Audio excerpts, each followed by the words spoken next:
From the TFNB Your Bank for Life studio, this is 365 Sports. Presented by IdealMRI.com. Premium quality MRIs, convenient, affordable. That's ideal. And by Texas Farm Bureau Insurance. We are Texas Farm Bureau Insurance, your insurance provider built by Texans for Texans. And we've been protecting families in our great state since 1952. TFNB, your bank for life, serving Central Texans since 1889. Now it's time for 365 Sports.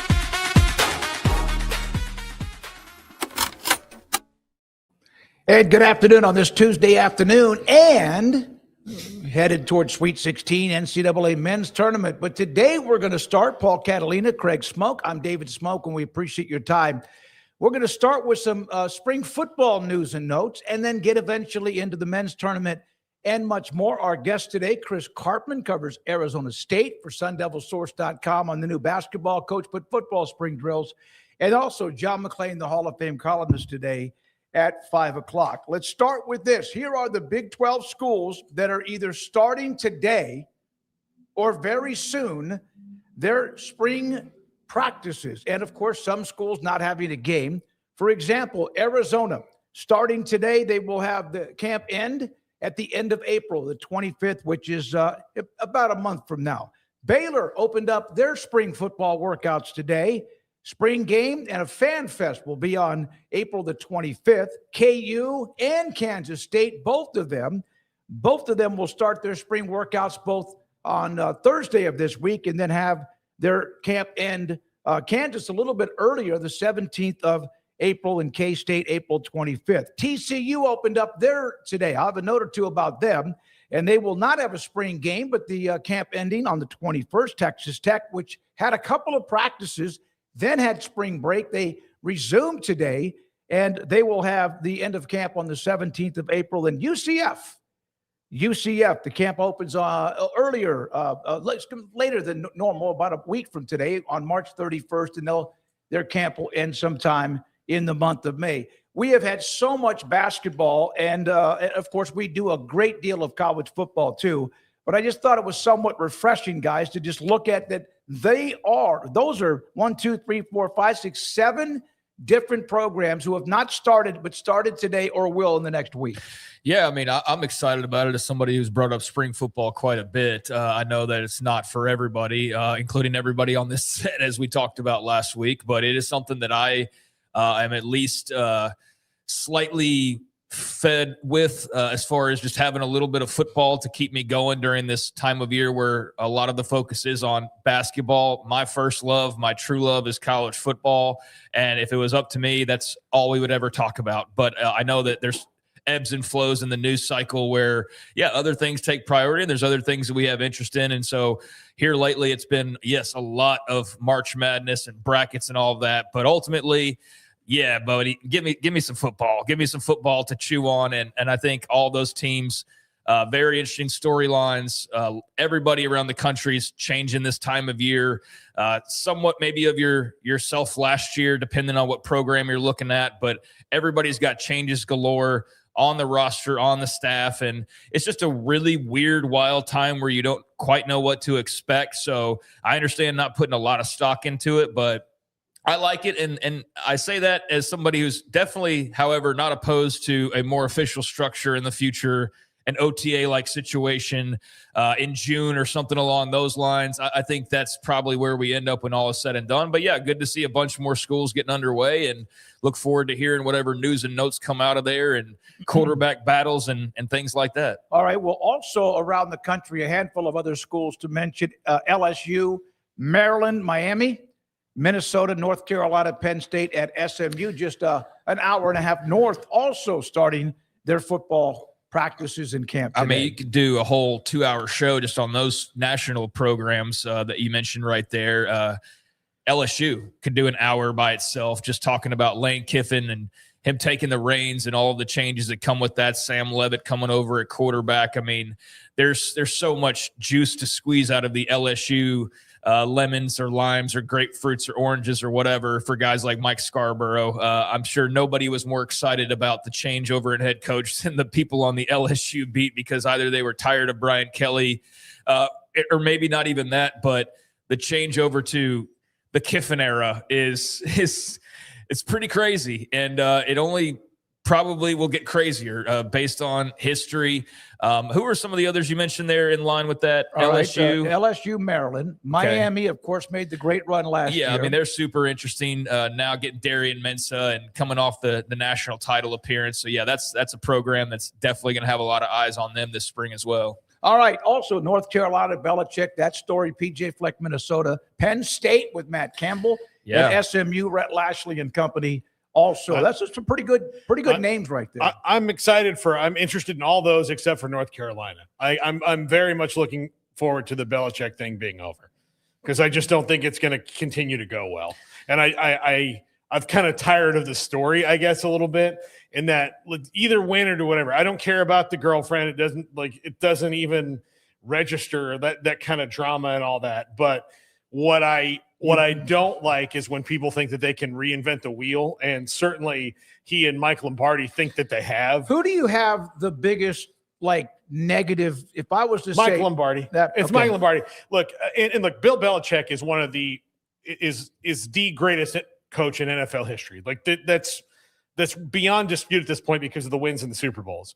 But that doesn't mean that he can just come to college and say oh, all you have it wrong, when it's a completely different way to build a roster and all that. And then you look at what he and Mike Lombardi are doing and kind of thumbing their nose at conventional wisdom. Now, look, non-conventional wisdom is good, but to go out and then essentially take all this money from North Carolina and tell them we're doing this better than anybody else, and then you recruit a roster that is probably in the bottom 10 of the Power 5 or Power 4. I mean, it's just silly. Well, go ahead, Greg. I don't enjoy necessarily all of the TMZ style reporting on Belichick. He does at least give me some interest level in what's going on at Chapel Hill, though. And Mac Brown did too, to some degree, although that was a lot quieter and steadier, and they were just pretty competitive, and it was just sort of business as usual. So, enjoyed in Mac for what that was. But the Belichick thing is a totally different flavor, and it is much more TMZ and big media paparazzi type coverage, because I think the girlfriend welcomes that as much as anybody. And so, yeah, that part of it I don't necessarily enjoy. After the first couple of stories, especially as their time there got rolling, you're just like, oh boy, this has car crash written all over it. And they made it through that first season, albeit not with a whole lot of notables that were of the positive variety. And now you turn around and it's like Billy Edwards Jr. and I don't know what to really think of the Tar Heels, other than I know that at least in the beginning they'll play like a high-profile game early on. What are they in the yeah, they're going to London. The London game, yeah, they're going overseas. So TCU, I think, isn't it? Yeah, the spotlight alongside with TCU is right. And, they'll have that at the beginning of the year that I'm sure will draw some eyeballs. But I wonder if it's like last year where interest just dies out pretty quickly after that, outside of the little Scoop for People magazine that she planted or – whatever the case may be. That's more of what that was last year, less about football. So, yeah, I certainly understand those that are kind of like, this isn't for me, but I'm interested for another year, because I don't think this is something that just drags out for 4 or 5 years. I think that he's got to show something this year, or North Carolina's going to be like, man, we're trying to get into the Big Ten or the SEC. We're trying to be respected and be amongst the top league of schools, if that's at all possible. And when things are going well in athletics, they are. And they are. Yeah. They're a top brand. I mean, certainly they're one of the blue bloods in basketball, and I think they've had some respectable years here and there in football. That's not what they're known for, but they're trying to be more known for that, and that's why you made the hire of Bill Belichick. But, yeah, so far all they've received in return is just a bunch of TMZ articles and not very many wins. So from that standpoint, they're still interesting, but they're not nearly as interesting as LSU and Lane Kiffin or some of the other teams that you mentioned. NFL coaches who then tried the college game. Pete Carroll worked out pretty well for him. Jim Harbaugh worked pretty well for him. Matt Rule, wait to be seen. He was more of a college guy anyway. Chip Kelly did pretty well at Oregon and UCLA. Well, Chip Kelly was a college guy first. Yeah. After he was with the 49ers and Eagles. Now he's, of course, a coordinator. Nick Saban had great success, went to the Dolphins, and then tripled down the success at Alabama. Lane Kiffin, Petrino, Herm Edwards did not work at Arizona State. Shiano at Rutgers, Dennis Erickson. Again, these are also, most of them, before what college athletics is like in the landscape today. Bill Walsh, a couple of different times after he had that great success with the 49ers to Stanford. I think Bill Belichick, if he leaves it to X and O's and then hires someone who understands the levels of college recruiting and has those contacts. And I think one of the things that Bill Belichick has probably found is that, while coaches will be in awe to see you and be excited to see you, it's a different game now. So they're not just going to feed their players to you because you're Bill Belichick. They're not going to do that. I think that was part of the thing that happened. And Mike Lombardi wasn't that good of an NFL GM. He's a bit of a scam artist when it comes to that. So that's why I think North Carolina just deserves better when it comes to talent acquisition. I think that Bill Belichick, just let him X and O and then walk in and say, hey, we'd like you to come to North Carolina. By the way, I won 6 Super Bowls. And then bounce. Well, you got to have somebody that when you do something like that. And Belichick would fire himself if he could, or fire his girlfriend maybe one day. But he's not. If it doesn't work, if he's still around, I think Lombardi will be shown the door if it doesn't work. Yeah, I mean, a lot of Italian on Italian crime going on here. Paul's attack of Lombardi, but I don't know how long this whole situation is for Chapel Hill. We'll see. This year will be very indicative of how long this rolls along. And I don't think Bill Belichick's going to boot the booty to the curb and lose the job simultaneously. So, we'll see on that. I think it's much more likely he's gone there after this year because it's just what it is. It's not going to get much better. And he hangs on to the girlfriend for as long as she's still interested. But again, we're talking TMZ stuff. We're drifting off because the football's not that interesting. Well, because we stopped at North Carolina. Yeah, because they're interesting to talk about, but it's because the head coach and who he is and because of the situation and how unique it is. But the football we're not talking about because it's not that interesting in comparison to that. So elsewhere, I think SMU, I really have to just stop on them for a second and give them a lot of credit. I know that a lot of people in the Big 12 don't want to, right. But I'm not also opposed to the idea of why the teams did not want SMU in the league, the other Texas schools. I understand that point of view, but man, you really do have to give them a pat on the back. It helps when you've got big oil money, especially right now, right? I bet SMU's just rolling with the punches of what's going on in the markets when it comes to oil. But their big backers and their big money people put them in the ACC. They bought them into the ACC, and they immediately went to the championship game, contending for and in the playoff. Really great quarterback in Kevin Jennings. They've made a lot of waves and a lot of noise. And I feel like because they're still smaller, they still sort of float under the radar. But then you bring them up and you're like, oh, yeah, SMU, and them too with Miami and whoever else in the ACC. So just give Rhett Lashley a ton of credit and their administration for throwing their weight around and their money around and putting them in this position, because had they not done that a couple years ago, there's no chance in hell we're bringing up SMU probably with a lot of these other schools. Every dollar was worth it. I think so. I don't know if you could say that about Stanford and Cal because they're not getting much out of it. That wasn't their choice either. I know. SMU chose to go to the ACC. They said, no, we will pay. You don't have to give us a nickel. At some point, they might start to get that back. But right now, they have all the money they need to be able to. Otherwise, for us, because of the location, we would discuss them. And they're good. Kevin Jennings will join us, I think, here in the next week or two. But at the same time, being a part of the ACC makes it even better and a bigger story. Stanford and Cal kind of thought that they were going to get asked to the prom and then didn't, and then had to just go with themselves. Let's all go as a group. Who's your date? Well, let me be clear. They chose from the options they had. They did not they did choose technically, but they chose from either stay in the pack and die on the vine with Oregon State and Washington State most likely, or just fingers crossed hope for a good TV deal, or you went to the ACC. That was your options. You weren't getting into the Big Ten. You weren't going to the SEC. God, that was never happening. You were too good for the Big 12 and still are in your own eyes. And so, yeah, there was one option or two options. It was stay where you are and just die out possibly, or be in the same position where Wazoo and Oregon State are, where you're not on death's doorstep, but now that money's lesser because now instead of 2 teams sharing it, it's 4 teams sharing it. And Cal and Stanford don't look at Oregon State and Washington State the same way that they look at some of the other schools they're currently with, even though it's not the best arrangement geographically. So, yeah, SMU went out and said, no, we want to do this. This is what our goal is.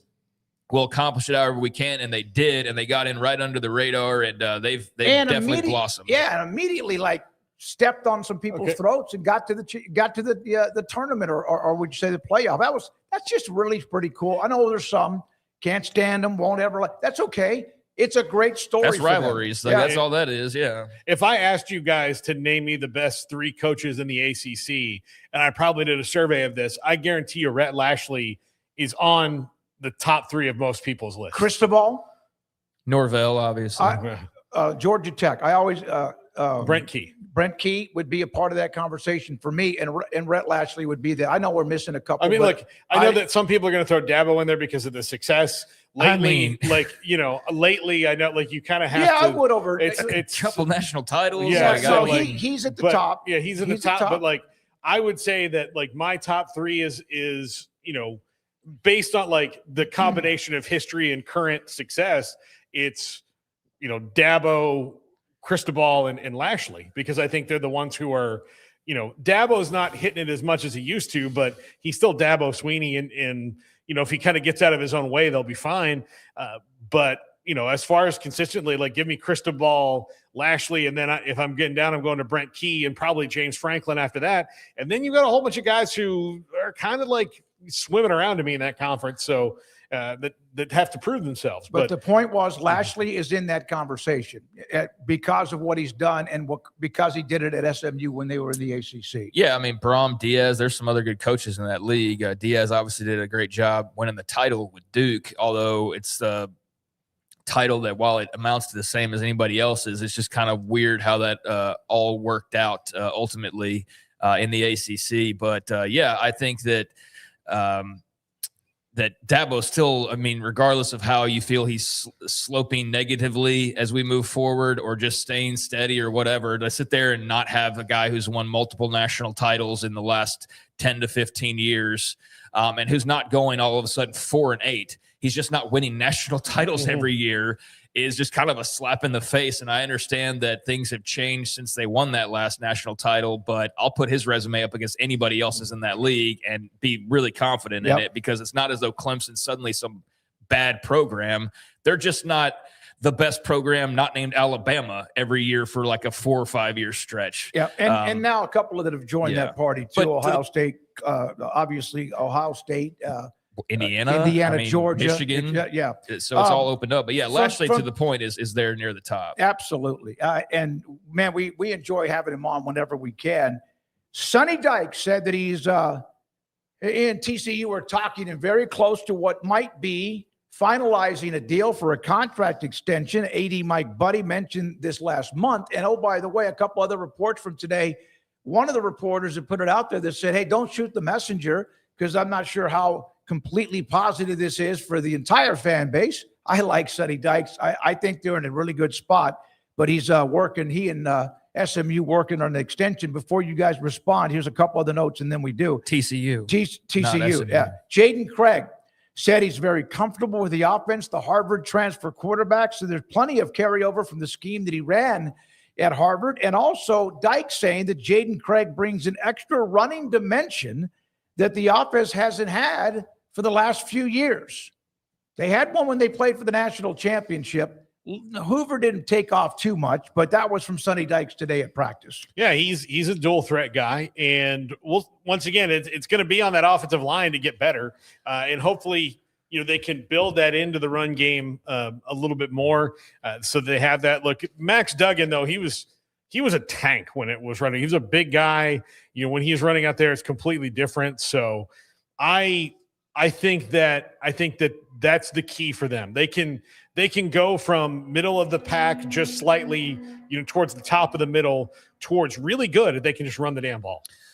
Well, that's interesting on the contract because I thought at last glance he had one that took him through another couple of years. But if you're reworking that deal to maybe give some NIL money or shave a little off the top or maybe add some in for whatever reason because you want to put some of the originally intended somewhere else, like I don't know how all that works. But if you're reconfiguring it and adding some time onto that, I mean, that's great news, obviously, for Sunny Dykes and his family. I do know there's absolutely going to be a mixed reaction to that I haven't gone and sought out today, but I might later. There's not a lot of TCU fans out there. Like on Twitter, there is. You can get a good little semblance of it, but they're still kind of a very small school. Sometimes kind of hard to gauge the overall feel as compared to some very large and vocal fan bases where you just get a ton of opinions. So you can kind of go, like, yeah, I see where it's kind of leaning this way or the other. TCU is kind of hit or miss sometimes. But the general consensus that I've seen, or the general sentiment, I should say, that I've seen is they like Sunny Dykes. I don't think that they feel like they can't do better, but I'm not sure who better would be right now. Who are you going to go get that's going to be better? And what exactly are you saying if you were to move on from him of, well, the playoff every few years isn't good enough and 8 games every year or 8 wins every year isn't good enough. We expect, like, what are you going to say? So yeah, he's done a good job there.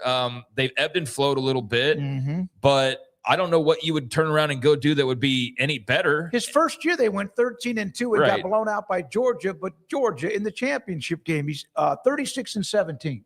Yeah, so they've been a solid team. It's just the last couple of years they've just sort of been there. Yeah, that's the problem. They were 9-4, but finished 5th and 7th. Like you can't live off the playoffs. Great. So that's what I'm saying is like you don't just say, well, you haven't made the playoff in 5 years, so now that's not good enough for us. We're moving on. You do have to give them some credit for that, but how long does that credit last as well? So I think we're at the point where we're on the flames of that starting to die out, where we're like 5-6 years removed from it, and you're going, okay, well now you got to show something else because that was kind of a long time ago. Dave Aranda, you did really good in 21, but buddy, it's 26. Like that doesn't count the way it did in 23 and 24 the same way.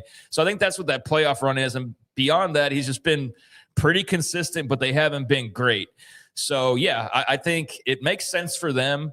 I'm sure for some TCU fans, it's maybe slightly disappointing because you don't fully believe that he's the best guy to take you all the way. But, yeah, I don't know what you would turn towards. And as far as Jaden Craig goes, I mean, we'll see out there on the field about the running ability. He has not shown that in his college career up to this point. That he has not ran very much at all. Now, I don't know how much sack yardage took away from some of his totals, so I do need to take that into account.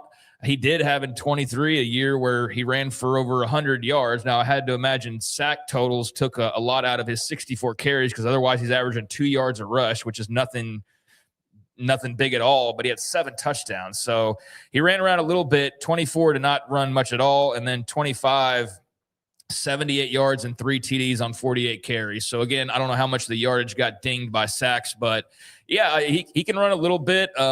I don't know if you'd classify him a dual threat, but I know this. We're going to find out this year because I bet he does run around quite a bit, as Sunny Dykes is alluding to. Yeah, that's what he said, that they feel like they'll be more mobile at the quarterback position. With Jaden Craig, of course, they have to protect him and much more as well. Couple of notes on eligibility cases, and one of them, speaking of TCU, he used to play there. Chandler Morris.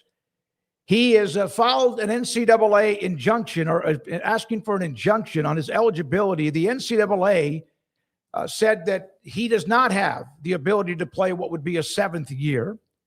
And Jim Phillips, this came down last hour. So Jim Phillips, the ACC commissioner, actually had an affidavit included Jim Phillips supporting the NCAA and their eligibility rules against Chandler Morris. Now, we've seen this. It's kind of hit and miss on who wins these things, but he was mentioning mental health. And so you don't know how that might play into the picture. What the NCAA said is that no one has provided documentation that shows that like treated out over that time or whatever yet.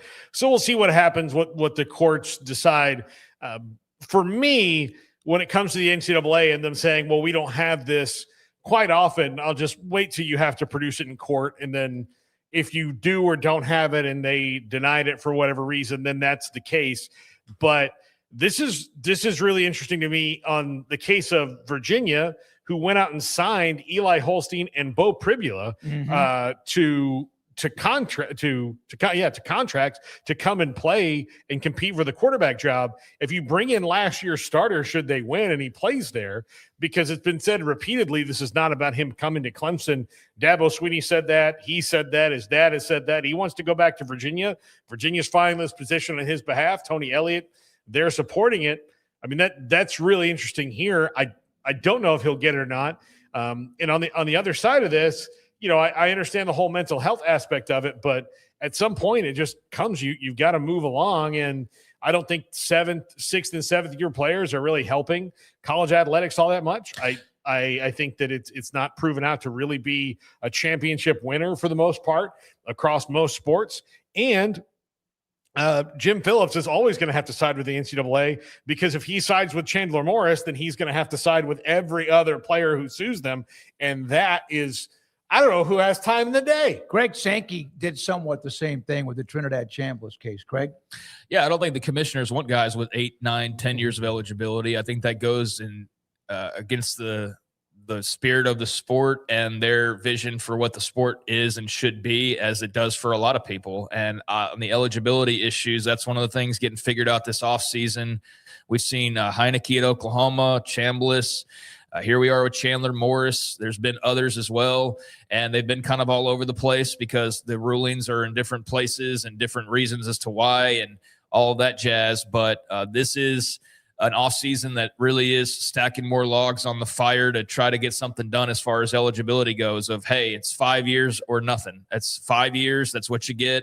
No redshirt year. However you want to put that all together, that's one of the ideas that's been thrown out there. I'm all for that. I'm not a college football fan because I want to watch Chandler Morris when he's 36 years old still playing on his what would at that point probably be his 14th college team. I mean, he's already on his 4th at this point in 6 years. So yeah, I'm all for opportunities. I'm all for guys being able to have a transfer opportunity. I'm all for guys being able to make as much money as they can. I'm all for those things. I'm pro player in that regard, but I do think we got to sit there at some point and go, so why do they just get to have everything they want all the time? Like, why are we just bending over to every whim for these players to just stick around, have their cake and eat it too? Because the old guys screwed up for like 75 years when they could have corrected this. So now Chandler Morris gets to hang around till he's 30.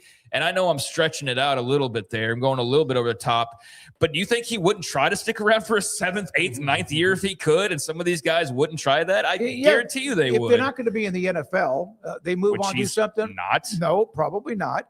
And so make $300,000 to $500,000 or $800,000 or maybe more as a quarterback. I think one more year and enjoy college life and probably do 3 classes online, if that many. I mean, it's totally understand why you'd want to be Van Wilder and make a bunch of money. Like, hell, if I was in his position, I'd probably be trying to fight that too, knowing that the NFL route's probably not going to go anywhere for me. But yeah, I think I'm pro eligibility rules here, and I hope they get something clarified to prevent this from becoming an every offseason type of thing where guys are trying to fight just to hang around rather than the logical evolution of the part that we love about college football. I always bring it up is, yeah, you wish Michael Vick could have been the quarterback of Virginia Tech for like 10 years, but the charm of it was that he had his moment. It was awesome. And then he moved on, and then you went on to Marcus Vick or to whoever else came after that. And then after that guy's done, you go on to the next guy. And the portal makes it a lot more fun and spicy because now you can get guys you never thought you could get before. But yeah, I don't know anybody that I've ever come across that's a college fan who wants lifelong pros at their university. Half the fun's the recruiting of the next guy that comes in and goes and represents for you. I would like to see Tommy Frazier another right. 5 or 6 years, but yeah. You'd probably like to see Tommy Frazier now when he's 50 years old. Yeah, but you wouldn't have had Eric Crouch. Yeah. You wouldn't have had Scott Frost. Exactly. You wouldn't have had any of those guys. I love college football. I love to watch another year of Trinidad Chambliss, but at the same time, the heart and soul. I don't know anymore. Every day we wake up to something new. Chandler Morris, and then also Owen Heineke, the linebacker at OU. He's trying to get an extra year as well because he was told he could not get that extra year. He is suing the NCAA. Yeah, on Chandler Morris, trying to wrap that up on the mental health thing, and we get to Heineke. I do believe there are valid mental health concerns and reasons for people out there. I also am of the belief, and I've seen it since COVID, there are a lot of bad faith actors out there, like there is with anything else, any other issue out there, that do use it to their advantage. And they use that as an excuse or a faulty reason as opposed to it actually being a valid concern or an issue. And I can't determine whether Chandler Morris is valid or not. So I'm not going to play head doctor here, but I am not going to put it past humans to try and take advantage of a situation by using what they can use as an excuse. And mental health is a very serious matter, but it's also a very convenient and easy excuse because anytime you say it, anybody who goes, well, wait a second, oh my God, you don't believe me? And there's that whole thing. Now we're kind of starting to back away from that a little bit, but it's still very much a real thing. In the case of Chandler Morris, I just don't buy that your mental health issue is valid enough because you lost your starting job to Max Duggan. Like, that's what your mental health issue is, that you lost your starting job at TCU. You couldn't get it back because he was great and took them to a national championship appearance. And now you're saying after the fact of like, well, that just, it hurt. Well, of course it did. You lost your job, bro. Like, that's not mental health. That's just real life and emotions and what happens. I did not read why. That is the reasoning why. That's his reasoning. Yeah, that's. I don't, because I was in the middle of something. Oh, my God. Well, then, I mean, that's why, you need some context to understand that they're not all about the same thing. I heard about, because he was upset about something that went on during the season. I didn't know that specifically. And I'm just telling you, that is like, stop, is what I'm saying. Yeah. So, like, again, these are all different cases, and that you can't just treat him like Trinidad Chambliss, and you can't just treat it like Owen Heineke because they're all different. So, yeah, in the case of Chandler Morris, is that he cites prior mental health struggles, particularly during 2022. In his second year at TCU, he suffered a knee injury in the season opener that sidelined him for weeks, resulting in the loss of his job and what he described as a battle each and every day with anxiety and depression. The fire was kind of fizzling out inside of me, he told The Athletic in a joint interview with his father, Chad. I've always been extremely driven, and I just felt that was really fading away. That was hard for me. I couldn't get it back. So we all relate to that. But, bro, that's life. That's not like depression. I mean, I guess it could lead to that. Now I want to get away from terms because I don't want it to be. It could lead to that. It could lead to that, yeah. But in a sports context, it's really hard to say, like, well, that happens to everybody. That happens to everybody who's not a starter every single year. Now, he claims that it went all the way back to COVID. That when he was at Oklahoma, that's when it started. And then he got mental health issues during the COVID year. And then he's also not narrowing down the field of everyone. Right. So he was at OU, COVID hits. Then he had what he called pandemic-induced isolation anxiety or whatever. And look, I get it. Like, I'm not saying any of that's invalid. Right. It's just going to be really tough to kind of say that is the reason. But that's why he says he then went to TCU, because he wanted to be closer to home. So then he goes to TCU, and then he's got his dad that's there coaching, and he's working with this mental health specialist named Brian Kane that's a part of this whole deal, and he's one of the ones vouching, which I don't know what his credentials are. I mean, mental health specialist, can I just go claim that? I don't know, but this guy's on his side, so he starts working with this guy. He wins the starting job in 22, suffers a knee injury, and then he starts to rehab his knee, and at that point, I mean, Max Duggan's taken over, and it just spirals, and it gets to where we are now. So you see the reasons that he's presenting, but it's also like, yeah, bro, that's just what happens. That's life. Where was this story 3 years ago? Well, where Trinidad Chambliss's medical documents were, exactly. I guess. I don't know. The same thing. I want to go back to something also. When I say that 6- and 7-year players aren't helping, if you are excited about a 6- and 7-year player coming back, that's great. Good for you. But I don't know, Indiana had a few of those guys.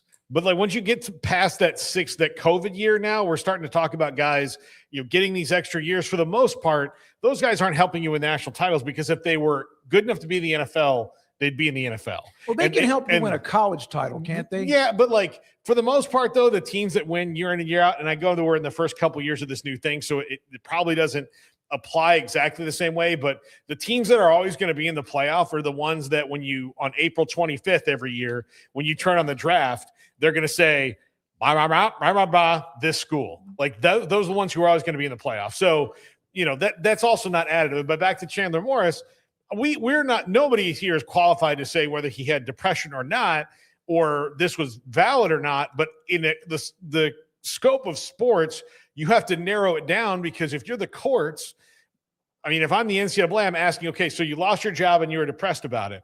That is every single player in every single sport who does not start. Yeah. Every single, like, I don't know one single athlete that is not at least a little bit sad that they're not a starter if they're not.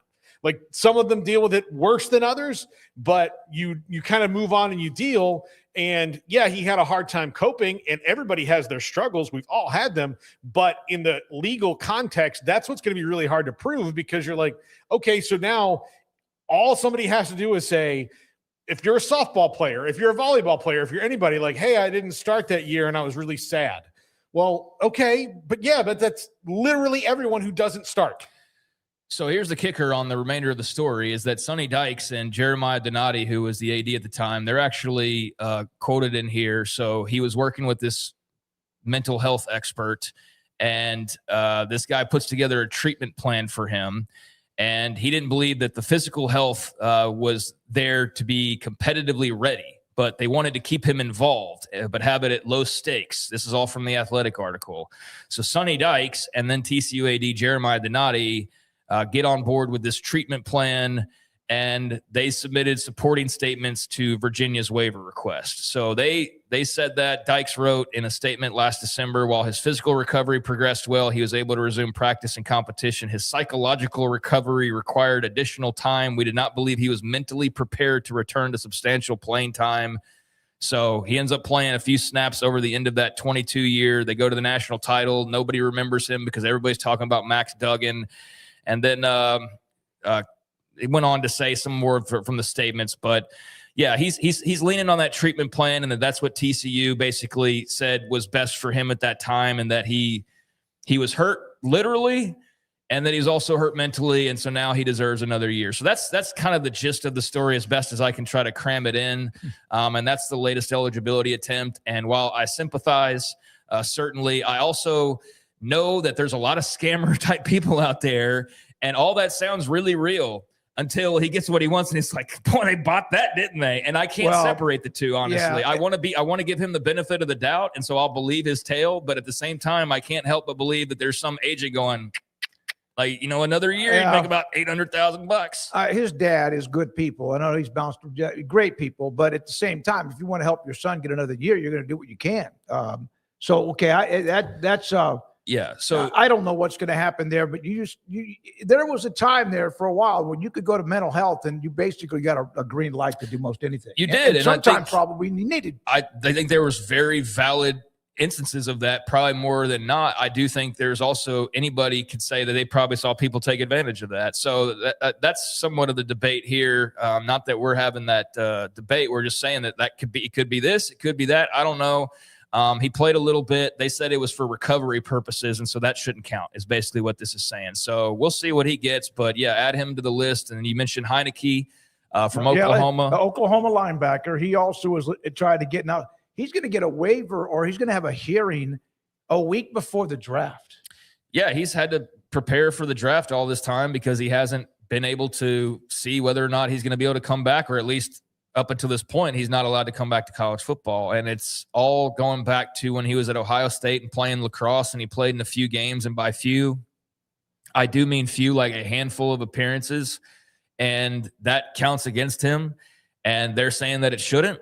And that there's details involved with that as well, as far as how that all worked out in the end and why it counts as eligibility and why they say that it shouldn't. So you can go read, I'm sure the Athletic or wherever else has an article on that. Justin Williams did it, yeah. Justin Williams. But yeah, the crux of that is that he's being dinged for playing a little bit of lacrosse at Ohio State, even though I think a lot of people would rationally say that's not really football eligibility. I don't know why that should count. And that's the argument. And so Oklahoma's fully supporting him. I saw their GM with a statement in regards to this, saying they're fully supporting Heineke to get his year back. And in the meantime, all he can do is keep preparing for the draft, because if he doesn't get this waiver, then he's got to go to the NFL. So he's kind of juggling both. But he was a hell of a player last year. I mean, he was great. And when this initially happened, I just sort of disregarded it because I figured, it'll sort itself out. I didn't think we'd be sitting here damn near end of March still talking about him being in or out of the pool of college eligibility. So if Oklahoma could get him back, it would be monstrous for their defense. They're going to have a good defense regardless, but it would be incredible for OU to get him back. But we'll see, because who the hell knows a lot of these 74 tackles, 3 sacks, caused a fumble, and second team All SEC. Yeah. All right. Before we get to basketball and the Sweet 16 and a few nuggets about that and a couple of coaching stories too, we'll break and then come back. And thank you for being a part of what we do every day, 365 Sports. If you're in the chat room, thanks to Retired Stockbroker for the super chat that he put in as we discuss many things, but it was kind of refreshing. I loved it that we were talking football, even though it's spring football, and much more of that to get to. This is 365 Sports. Stonewood Dental. My dentist is Dr. Steve Childress, and I'm telling you, like, I'd say throughout most of the 2000s, I did not. My dentist was Rick Coker, good dude, but if you don't take care of your dental work, it can come back to not only hurt your mouth, but also your budget, because it can get expensive. I had a dentist here in Waco when I first moved here. And then during COVID, wasn't available. So I called my friend, Dr. Steve Childress, had been asking me to come over and visit with him. And I got in the chair and he started here's a to-do list of this, and this, of things I needed to repair and or get rid of or replace, and what I had to fix to make sure there was not more coming down the road. And it's been great. He's done a wonderful job. I appreciate him. They have 5 other dentists other than Dr. Steve Childress. Fantastic everything from the time you get an appointment to the time you're there to the follow-up and more. I have a teeth cleaning in July, and I'm going to it. It's just teeth cleaning, and it could have been something else had I not taken his advice. Dr. Steve Childress in Stonewood Dental, Robinson, Texas. That's my go-to guy. Can you fix my smartphone? Yes. Do you have car batteries? Yeah. What about golf cart batteries? Of course. Battery from a G-Fob? Absolutely. My boat? Huge variety. Toy boat? Sure. Motorcycles? You bet. My apartment building? Whole building. Do you have batteries for my party lights? Yeah. Batteries Plus, the experts in charge.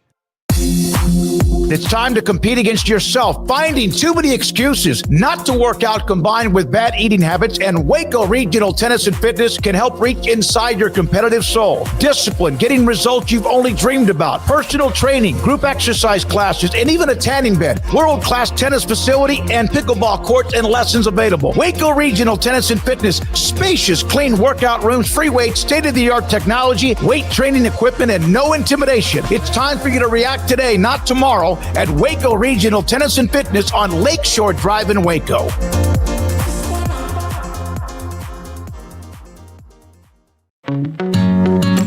Established in 2007 and independently owned, Alliance Bank Central Texas is committed to helping families and businesses meet their financial goals. From their tellers to their board of directors, they know the importance of superior service and competitive products. Customers have confidence knowing that their financial needs are in good hands. It's your bank, Alliance Bank Central Texas, with 2 Waco locations, 4721 Bosque Boulevard and 191 Archway Drive on Highway 84, and at alliancebanktexas.com. Member FDIC and equal housing lender.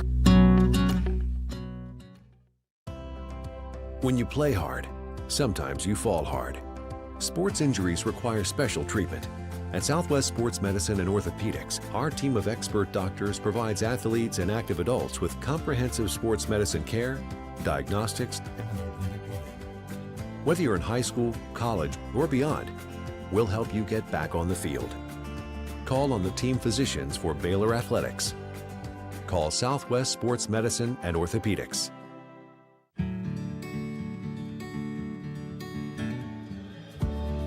Whatever it is you wrangle, whatever seeds you sow, no matter what you nurture or what you choose to grow, at Texas Farm Bureau Insurance, we're proud to protect all Texans. You got batteries for my side-by-side? Yes. Replace my flashlight? Sure thing. What about my business? Oh, good one. 100%. Batteries for my fleet of trucks? Gas floor scrubbers? Yes, and fire panels. We have pallets of batteries. Well, what about... As your go-to guy, if it needs a battery, we have it. Well, that's all you had to say. Could have led with that. Batteries Plus, the experts in charge. 5 o'clock hour is sponsored by Edward Jones Financial Advisors, Ben Erlinson and Brad Wilson in Waco, and Cam Heathcott in Conroe, with an individualized approach to addressing your financial needs, including education, savings, planning for retirement, and protection strategies. Edward Jones Financial Advisors, making sense of investing. Experience the difference for yourself. Now it's time for 365 Sports. Ben Erlinson, Cam Heathcock, and also Brad Wilson. We appreciate their support of 365 Sports and yours too. What, Craig? I don't hear anything. Okay. Oh, you don't hear anything? I do. Okay. I do. Here is an image. The Big 12 put this up. 16 teams, of course, left. We went through all of the teams in the conferences and all of that yesterday, but this is a pretty Sweet 16 image with Iowa State in Fuego, Arizona, as well in Houston. Now, how they do, who knows? But they got 3 dudes right there. They got to play some dudes to move on. But 3 teams left in the Big 12 involving March Madness and the conference. Now, among the Sweet 6, well, let me ask you this. Of those 3, and a lot of it could be who they're playing. Houston's at home, basically, at the Toyota Center. Illinois is going to be a tough out. And then you would think if they get through that, very heavy favorites against either Iowa or Nebraska. Who of those 3? I have Arizona winning it. I have Houston in the Final Four. Craig has Iowa State in the Final Four. Paul, you have 2 of those in your Final Four. But which of those 3 would you still stick with what you've said? I'm not backing off of Arizona at all. I think they're the best team in the country. I think they're the deepest team in the country. I think they have the most options when it comes to who can have a hot streak and beat you. I did a short earlier today, and then I also mentioned in the top 5 about one of my favorite matchups of the Sweet 16 is Arizona and Arkansas. I think it's really intriguing. Arkansas has guys, 4 guys that average in double figures. Arizona obviously has 4 guys that average in double figures and do that. But when it comes down to star versus star, I think that Arizona, it's more like 4-1 when it comes down to those top 4 scorers that they have. And then Darius Acuff, who might be of all those players the best overall individual player, but he plays on a team without the other guys. So we'll see.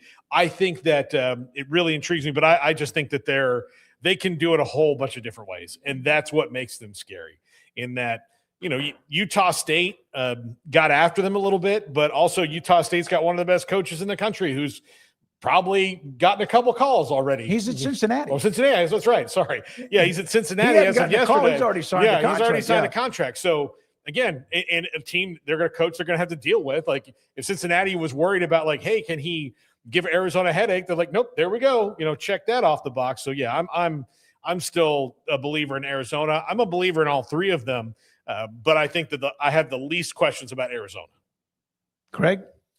Yeah, I think Arizona's the team to be putting your money on at this point in time. I think Houston with that last showing was super impressive and more like the Cougars that are potentially national championship contenders versus maybe some of the flaws or weaknesses they've shown at times during the year. I think they hit their peak at the right time, potentially. And then Iowa State, I mean, they've got the great shooting ability, really good leader there in Lipsy, and some just really good talent and cohesiveness. And they're a scary team. And I think they've got a great shot to keep playing as well. But Arizona's been not wire to wire. They've been number 1 for a good bit of the season.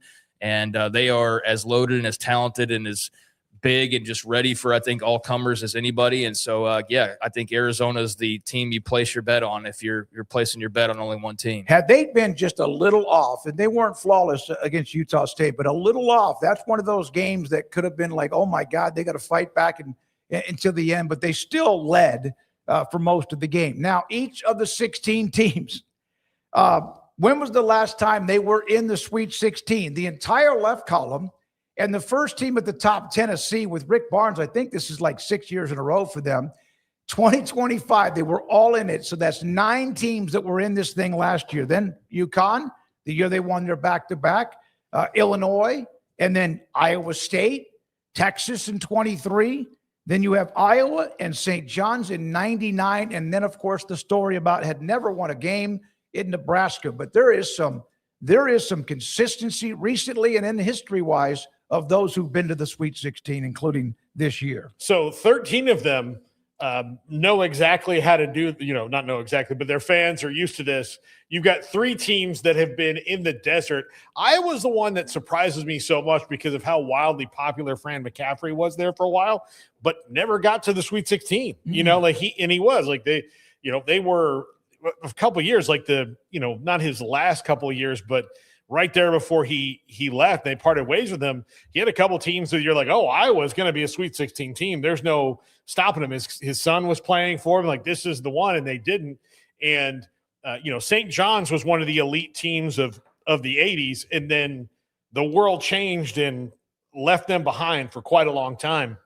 But now that the NIL world is there and Rick Pitino's there, they're back into it. And I still can't believe that Nebraska just got their first 2 tournament wins. It just seems like they would have accidentally gotten one over the time. They had a team. They won the Big 12 a couple of times and did that. And Danny Nee was pretty good, but they always ended up playing like a team like a Creighton or Gonzaga or someone like that in the first round. They just weren't basketball good, but they have been able to at least pop that bubble and get into the third round here.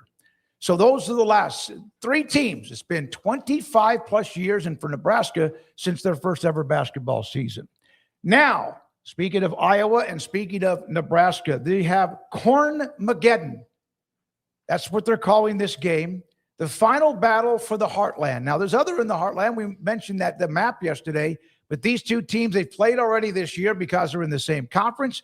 Cornageddon, and I think Houston will have a huge crowd of Cougars and a huge crowd of Illinois fans. That's a huge school, too. These 2 teams are going to drink a lot of beer, whether they're in the arena, the Toyota Center, or not. Well, you heard Reed Geddes yesterday saying that, he couldn't get a ticket to get in the door at $3,500, or he wasn't going to, and that all the tickets have been bought up. So we'll see, which red is the most prodigious among the audience. But this is probably going to be the most well-attended of the Sweet 16 sites, I would say. Yeah, I think it'll be a hell of a scene. I mean, there are 2 very similar fan bases from similar part of the country, similar vibes. And I think that's a heck of a matchup that a lot of people will be excited to see. And certainly with neither one having a great deal of success here as of late, whoever wins this game going on the Elite 8, that'll be an incredible accomplishment. I mean, more so for Nebraska since it'll be the first time, obviously. But either way, it's going to be a hell of a scene. It's going to be one of the whitest crowds you've ever seen. That's for sure. And I wouldn't expect it any other way. But yeah, Cornageddon, I'm here for it. And I think it ought to be some pretty good basketball. Go ahead. They played Dave Matthews Band in that sucker. People are going to be like, yeah. Yeah, I mean, it will be one of the widest crowds that we see in a sporting event this year, I would wager. Very similar to, who was it? It was like Iowa State, BYU. I'll just tell you. How about when any Ivy League team plays? We were in one when we were at the Big 12 title game between Tech and BYU. Oh, that's right. Yeah, I mean, it was like sitting in a big vanilla ice cream cone. Iowa, by the way, was the tournament runner-up in 1956, back when I think Kim Coulter and guys like that in the chat were born. I wasn't there yet, but they have had not a great history in the tournament, but they did get to the they played for the championship in 1956. That might have been against like San Francisco and Bill Russell in that time period. Yeah, the whitest crowd. I sat there and I watched them play against Vanderbilt. That was pretty close to it as well. And I was like, I thought they were really athletic and pretty good. And maybe I just was looking for something because I got PTSD with anything Nebraska, anything. The Sweet 16 for the second time this decade. Kansas, Kentucky, and not all 3, Kansas, Kentucky, or North Carolina are not there. Prior to 2021, it had not happened since 2016. So it was a 15-year drought, and now we're on at least another one with KU, of course, has been playing in it, not recently, Kentucky not recently, or North Carolina not recently either. They played for it in the year they won in Fort Worth, and they went on to play for the national title. I forgot that year, maybe UConn. But those are 3 of the bluest blue bloods, and they all have the color blue. KU, of course, red too. And all 3 of them currently dealing with different kinds of coach anxiety. Kansas is dealing with the will Bill Self come back anxiety. Kentucky is dealing with is Mark Pope the right guy anxiety. And a little bit of like Calipari left, and look what he did at Arkansas. Yeah, but they both needed a restart. I know. Yeah, and then, he was checked out, and so were they on each other. So that was they shouldn't look back and go, what happened there? And then Hubert Davis is skating on the nice edge right now too at North Carolina. I don't know what's going to happen there. You get conflicting reports from those who cover Carolina, cover the ACC, cover men's basketball, that Davis wants to stay. Of course he does. And now North Carolina is trying to figure out what they're going to do about it. I'm not sure what they do. Jerry McNamara, tremendous player when he was at Syracuse. This is the kind of guy that if he's on your team, you love him. If he's not, you hate him. He was a stud at Syracuse. His number is in the rafters where Syracuse plays their basketball games. GMAC, 42 years old, coming back to coach his alma mater in what was a no-brainer hire for the Orangemen. Yeah, this was Hughes. This was pretty obvious what was going to happen especially the minute that Siena got in the tournament. And then, they had that great first game against Duke where all 5 starters played the entire game and only got gassed in the last 3 minutes, basically, or whatever it was, and lost. So, yeah, this was inevitable. This is good for the fan base, the donors. He's a really good coach, and he was not the most popular player on that national championship team, but he certainly was the you'll never buy a beer again guy. Obviously that was Carmelo Anthony, but that also maybe helps get Carmelo Anthony even more in the fold with Syracuse. I know his son going there and all, but hey, you hire one of his buddies to be the coach, he can kind of keep him around even after that his son's gone. So, Craig, anything on Mike McNamara? Do you remember him? Yeah, I remember him, and I think it's a no-brainer hire that was just a logical conclusion for Syracuse to go that direction at this point in time. So I think I've seen nothing but a lot of praise and a lot of excitement surrounding Syracuse with this hire. So people very, very pumped up to welcome him as their head coach, and I think you'll probably see a lot of that old band get back together and support him, and also be around to just kind of bring back that spirit of that national title run. Very cool to be able to go full circle as a fan base where you watched a guy help you win a title, and now years later he's helping you try to win a title as a head coach. That doesn't happen all too often. It happens somewhat, I guess, frequently. It's not zero by any means, but we just saw an example yesterday where you've got what job was it? It was the what Big 12 job brought back their alum yesterday? It was Arizona State. Randy Bennett?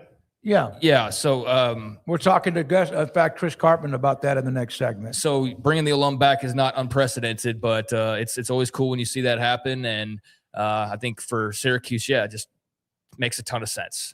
No doubter, this was a great hire to make. Paul, I thought you said you didn't think anyone associated with Boeheim. I don't think that. No. I think they shouldn't have let Boeheim be associated with the decision. I didn't mean anybody associated with Boeheim, and that's fine. Like, you've got to let those coaches prove it out. But I don't my point was, look, he's not the coach anymore. He's just around, and letting him essentially pick the coach is not going to be good.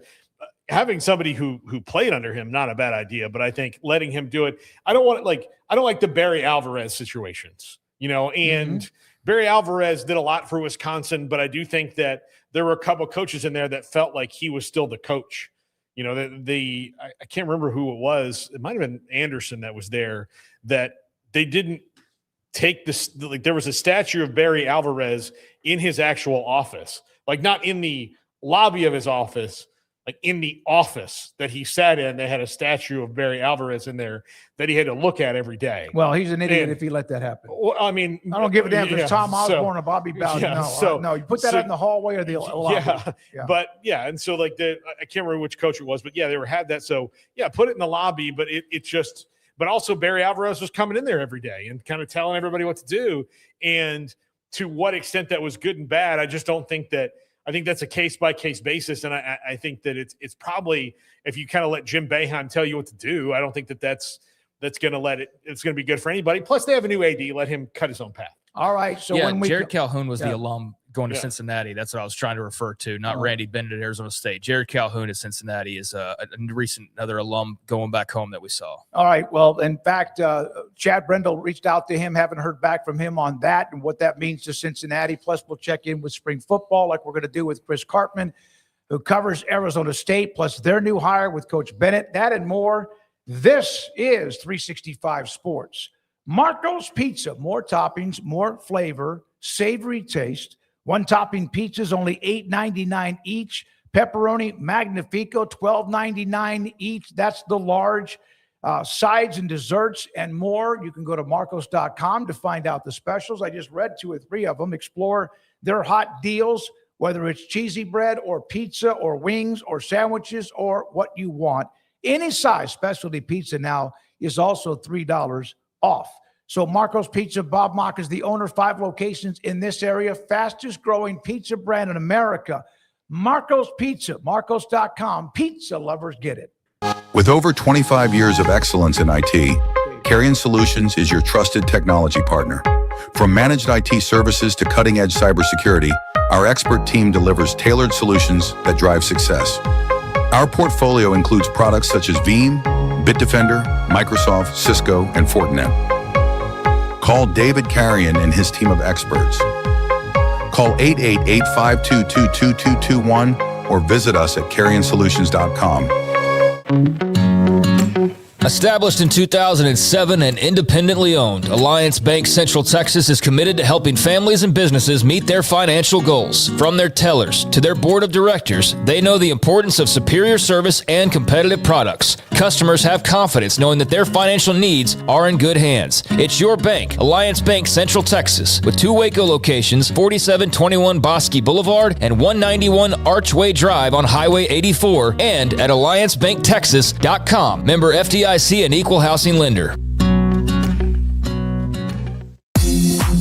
It's time to compete against yourself, finding too many excuses not to work out combined with bad eating habits, and Waco Regional Tennis and Fitness can help reach inside your competitive soul. Discipline, getting results you've only dreamed about, personal training, group exercise classes, and even a tanning bed, world-class tennis facility, and pickleball courts and lessons available. Waco Regional Tennis and Fitness, spacious, clean workout rooms, free weights, state-of-the-art technology, weight training equipment, and no intimidation. It's time for you to react today, not tomorrow, at Waco Regional Tennis and Fitness on Lakeshore Drive in Waco.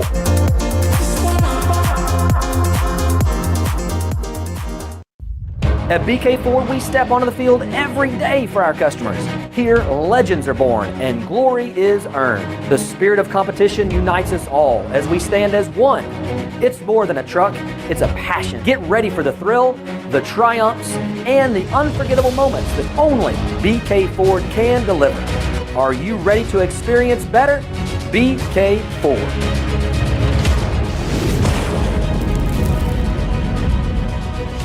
Hello, I'm Camille Johnson with Camille Johnson Realtors. We specialize in selling residential real estate agent all across our community, and we love serving all types of families. We have been in business at Camille Johnson Realtors for almost 9 years, and I have been a residential real estate agent for almost 40 years. And we love our partnership with 365. So thank you for partnering with me, and thank you so much to all of my clients who have made our company a success.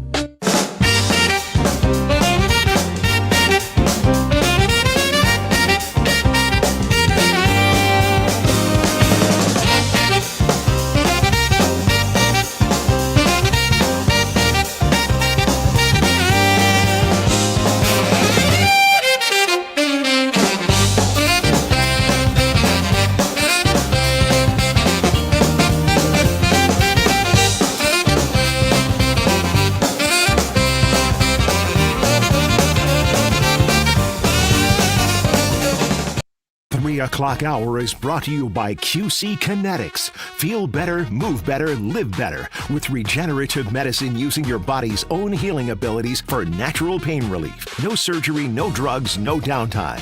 With locations in Dallas and Houston at QCkinetics.com. Now it's time for 365 Sports. I probably don't need to say this as much, but every once in a while I want to remind as the conference grew, it lost Texas OU, But as it grew, we got to get to know a lot of people that cover various schools that have been a part of the half of the new conference, including Arizona State and Chris Cartman, SunDevilSource.com.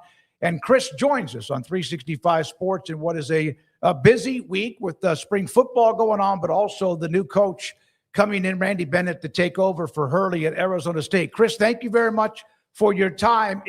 What would you say on a scale of 1 to 10 is the popularity of this hire?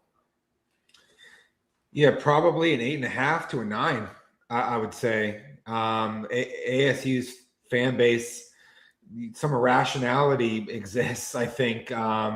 We're in that remaining 10 to 15% who wanted somebody younger, somebody that they thought had more of a ability to climb and maybe had a sexier style of basketball. My response to that would be, even if that coach hit lightning in a bottle, they'd probably leave for a blue blood program. Randy Bennett's parents are here in town. They're older. He's said to people close to him he wants to coach for 7, 8, 9 more years, and he feels energized. You got 5 coaches who are 67 to 73 in the Sweet 16. Randy Bennett's 63 years old. I think he has a familiarity with the Valley that none of the prior coaches in modern history had, being from Mesa, understanding recruiting in the West, coaching at St. Mary's for 25 years, having the ability to access alternate markets. Like, he was the first guy doing it in Australia. He's got a player from Lithuania as one of his best players on his team. He plays a gritty defensive pack line style. It's going to be a slugfest every night. A per possession value, I think, is there. I mean, he's just, the way I see it is he checks like a ton of boxes, and I think most fans agree, but you do have a percentage of people that I think are a little bit disconnected from the reality of ASU basketball. So Kenny Dillingham went out and said, we need, that $20 million rip to get, and they got it. Does Randy Bennett kind of need to do the same thing? Is he going to, or now that door's open, will it be easier for Randy Bennett because fans are excited about it? To get the talent, you got to have the cash. And that's something that clearly, if football didn't have it, I'm pretty sure that Bobby Hurley didn't have it either. Yeah, resources were lacking at ASU for Bobby Hurley relative to most of the Big 12, certainly the top half of the conference. Part of that was his own making, like not Bobby Hurley's, just until the last week, he was the all-time assist leader in NCAA history. He's got a great personal brand, but he didn't really get out there and spend a lot of time developing relationships with corporate partners, business owners, and the like. Randy Bennett's probably going to have to do more of that than he was accustomed to at St. Mary's. It's not like, though, he had a ton of money probably like sitting around his roster. Yeah, I mean, he wasn't playing against a lot of good rosters like he will in the Big 12, but he's somebody that probably understands value and will be able to moneyball his way to a decent amount of success. Rev share at ASU is tough because Kenny Dillingham is going to get what all football coaches get at really serious football schools, and there isn't a bunch of NIL just waiting in the wings to pour in for any basketball coach. So there's going to be probably a several $1 million gap between ASU and a lot of the Big 12 schools. And that's not going to be closed overnight. That's going to take a lot of work and effort with booster mining and trying to get relationships and figure out structurally creative NIL things that they can do. But he seems very understanding of this and ready to take on this challenge. Chris, you've got Kenny Dillingham, Molly Miller, now Randy Bennett, the move to the Big 12. I think that this has all probably been good for your business the last 2 or 3 years because there's been so much going on, but can you think of a more transformative or interesting time on the beat covering the Sun Devils and what the last 2 or 3 years have been like? Not really. Sometimes you almost need to break it before you can rebuild it. And Ray Anderson and Herm Edwards, they kind of broke ASU. Let's be honest. Like, the fan morale was at an all-time low in my several decades being around the program. Business was really struggling. They went through an 18-month period where they didn't even get 4-star football recruits to visit, much less get them to commit. And the NCAA investigation that drug on for a few years. I think had those things not happened, ASU's president, Michael Crow, he would never have even been open to hiring someone like Kenny Dillingham, who had never been a prior head coach, who at the time was the youngest power conference head coach. It was an innovative move. ASU fancies itself as this innovative school, winning this U.S. News and World Report for many years in a row for the most innovative school, but it hadn't actually transfer that over to its athletic department until Kenny Dillingham. And then his success, I think, made it easier to then consider these types of outside the box hires. Molly Miller, GCU, you mentioned Willie Bloomquist being an alumni, Randy Bennett being from the Valley. They're leaning in on things that are leveraged advantages, like alumni and people from Arizona, and then trying to use those things as a catalyst to connect with boosters, fans, and the community. And I think that the synergy of all this, which Graham Rossini, in his 2 years in now, about to his being the athletic director at ASU, I think that it's really pretty impressive. You got to go back to like Gene Smith, maybe, who was the AD at ASU more than 20 years ago, to find something that could possibly be comparable. I know it's Mountain America Stadium now as far as what was Sun Devil Stadium. I get that because of the corporate part of it. And I always thought that was just a phenomenal view. And I know probably antiquated, but it hosted Super Bowls and championships. And it's just gorgeous. Where are they 1 through 2, 3, or 4, Chris, when it comes to the best facilities on a campus that is gorgeous in a beautiful part of America? Well, yeah, I've been to probably half of the Power 4 schools around the country between football games or just on my own, checking some of these things out. I've been to almost all the Big 12. I think they hit a home run when they renovated Mountain America Stadium and built the football facility that's connected to it. This was a decade ago when that happened. And they've been able to sell out all their games this past season in football for the first time in decades. They need a lot of work with their basketball arena, and they're going to have a 3-year phased renovation process that's going to unfold. They have good basketball practice facilities. That building was constructed about 15 years ago, so it's still in good shape and has all the amenities that you would want. It's not Oregon. Right. It's not like in that elite tier in terms of having the extra finishes and pizzazz that you might want to have. But this is very solidly on the high end of the middle tier of Power 4. And by the way, they're building a new permanent indoor practice facility that's going to replace their bubble structure. And that's going to have 150 or 170 yards, somewhere in there, of indoor space with a high ceiling. They're going to be able to have tailgating there and do all kinds of different things. The only one that I've seen that's bigger around the country or around the same size is Texas A&M. So once they get the indoor and the basketball arena, well, then you're probably talking about some of the best facilities in the Big 12. Chris, with Randy Bennett and the fact that he's been at St. Mary's and he's won a lot of games with, again, limited resources, does that give you hope for the immediate future that he's going to be able to scout and find players that fit that realm before they get the influx? Now, he'll have more resources automatically off the bat, so that should help him a little bit there, but he's going to have to win before the windfall comes. Well, number one, I would say he's probably going to try the Curt Cignetti route, which is you go from JMU to Indiana and you bring all your best players. St. Mary's had one senior on a team that was ranked 22 in the net and 27-6. He's got 3 players with remaining eligibility who were first team all WCC. Do you think they're going to want to stay at WCC, or are they going to want to make more money and go with Randy Bennett to ASU? I'm going to guess the latter is more likely. right? So I wouldn't be surprised if he ends up with 4 to 6 of his St. Mary's players. Then you're going to want to retain a few of ASU's best players if you can. Masamba Jop's going to cost a lot. Maybe that's not going to be viable because of that.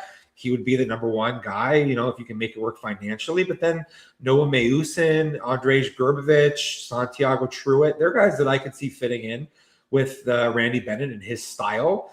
And then Bennett has a great ability to probably attract people in the transfer portal and international to make up another third or so of his roster. This is one of the great things about modern major college sports is you can have a very quick turnaround. You can cycle up in a hurry.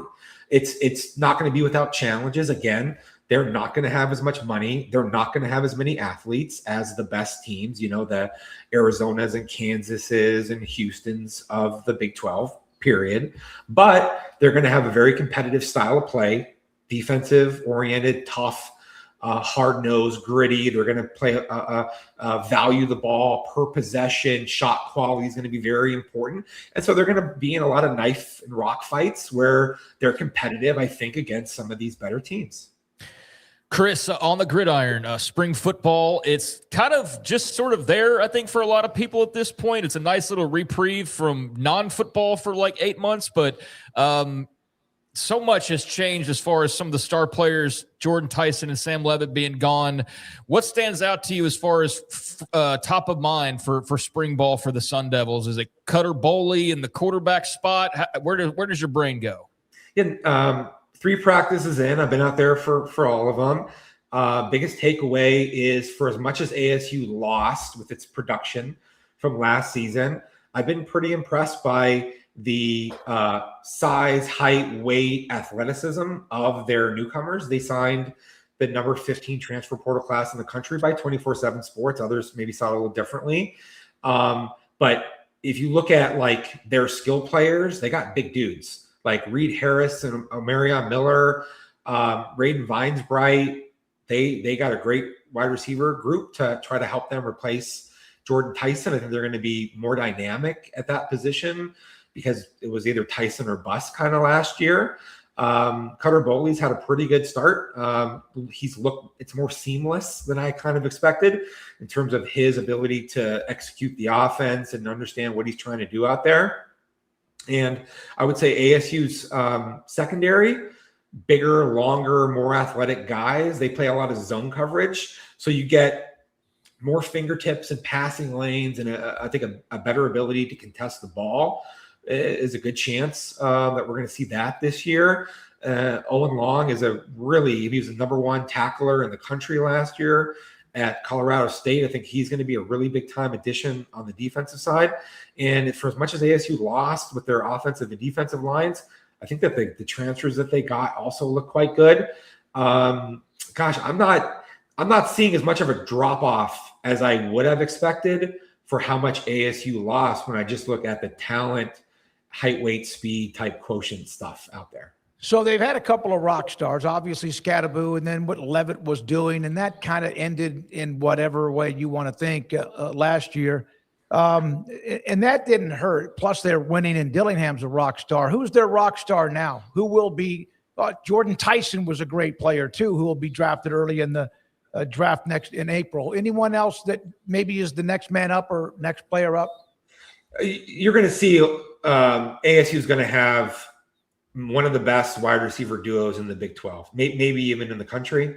Omarion Miller was great at Colorado, 60-something catches. Reed Harris at Boston College. Both of those guys were top 5 wide receiver transfers in the country. I think ASU, you can make a case that it signed the best wide receiver class. And I think the goal that Kenny Dillingham had was, okay, Sam Leavitt's, he's top of the market, whatever that is, more than $4 million a year. ASU is going to spend a couple $1 million less at quarterback and then try to make the job easier on the quarterback because wide receivers should be more open. Like you should be able to beat man coverage. Some of the best teams in the Big 12, they play a lot of man coverage. BYU, ton of man. Texas Tech plays, a bunch of man. okay, let's see if you can handle these guys. Reed Harris is 6'5" and 220, and that dude has a catch radius that is crazy impressive, while also being a twitchy athlete at the line of scrimmage. Raiden Vinesbright had a great redshirt freshman year at Washington. So I think you just have weapons. They're going to need guys to step up at some of these spots. Tight end, they lost an all-conference caliber player.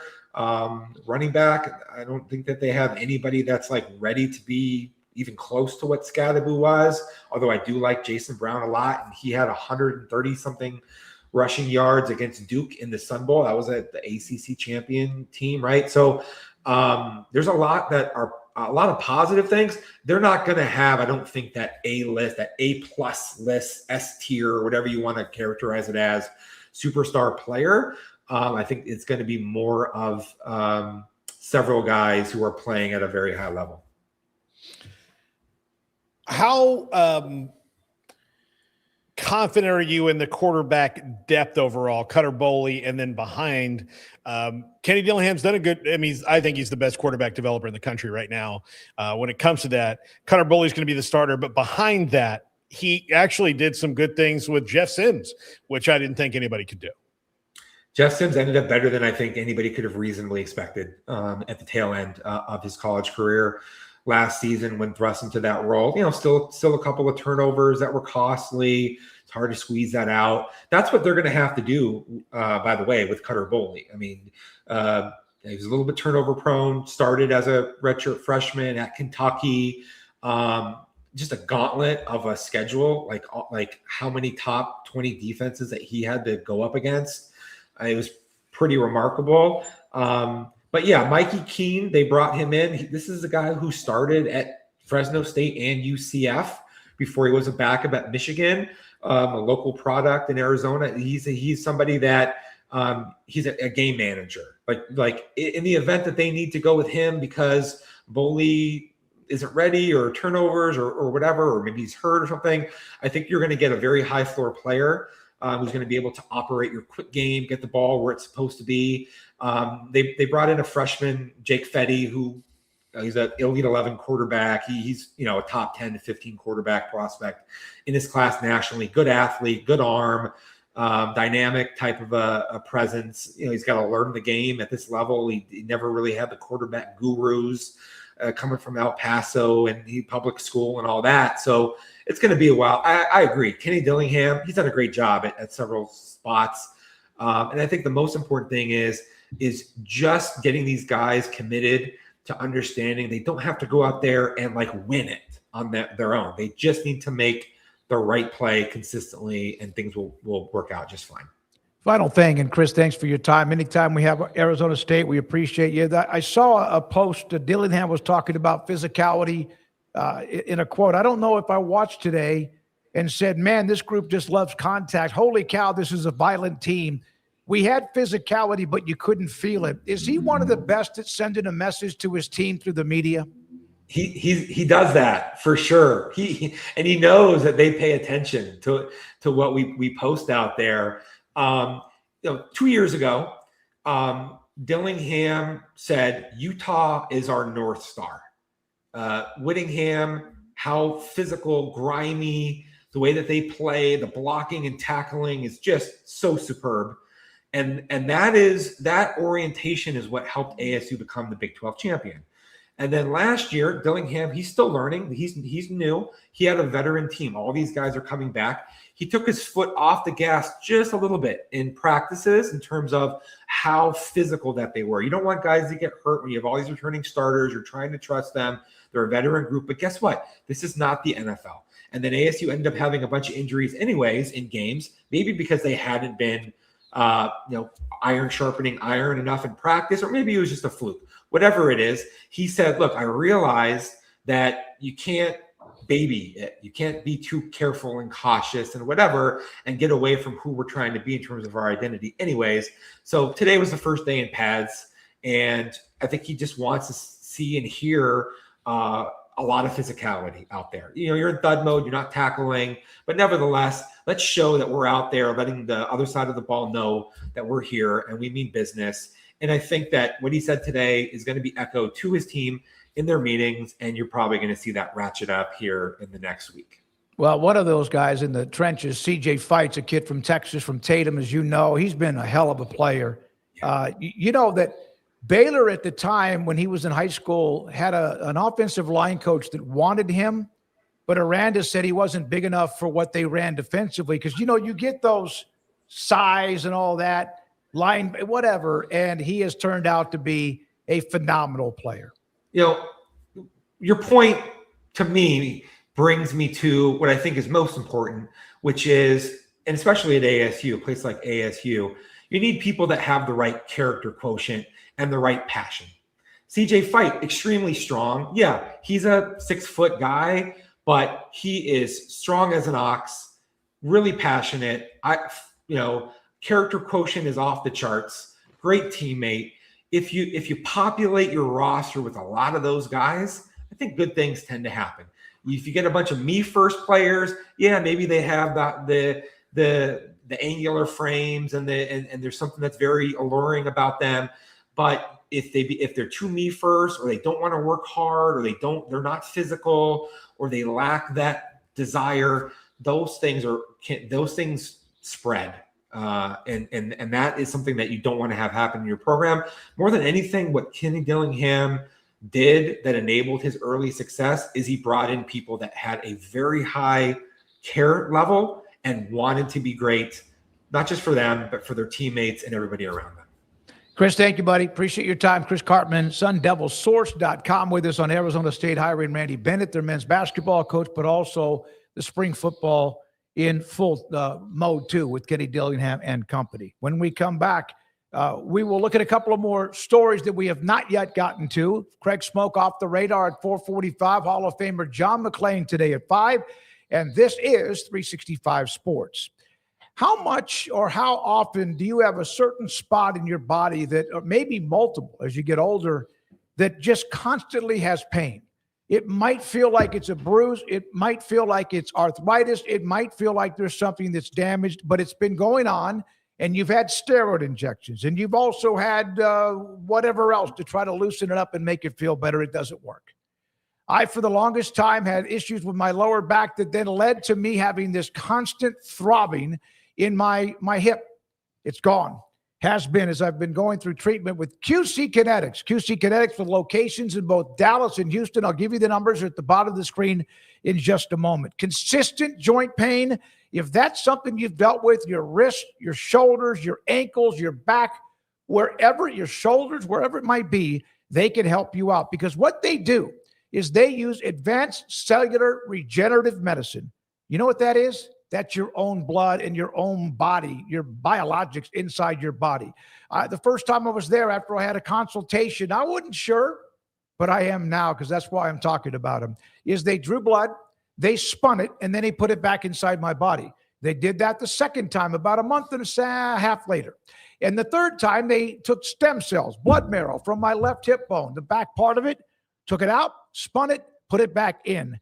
And I got to tell you, I've run, not a lot, but I didn't run for 4 years, and now I've run 3 miles, a couple of miles in the last week, and I just jog very slowly, but it's kind of fun. You get a good sweat.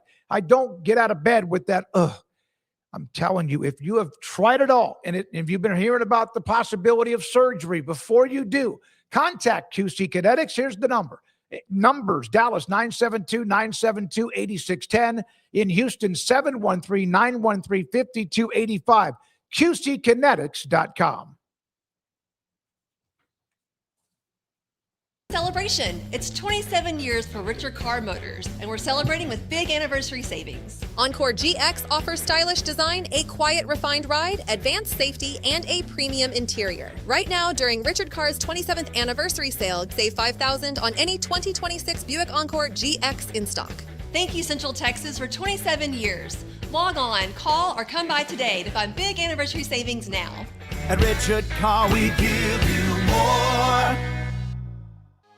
With over 25 years of excellence in IT, Carrion Solutions is your trusted technology partner. From managed IT services to cutting-edge cybersecurity, our expert team delivers tailored solutions that drive success. Our portfolio includes products such as Veeam, Bitdefender, Microsoft, Cisco, and Fortinet. Call David Carrion and his team of experts. Call 888-522-2221 or visit us at carrionsolutions.com.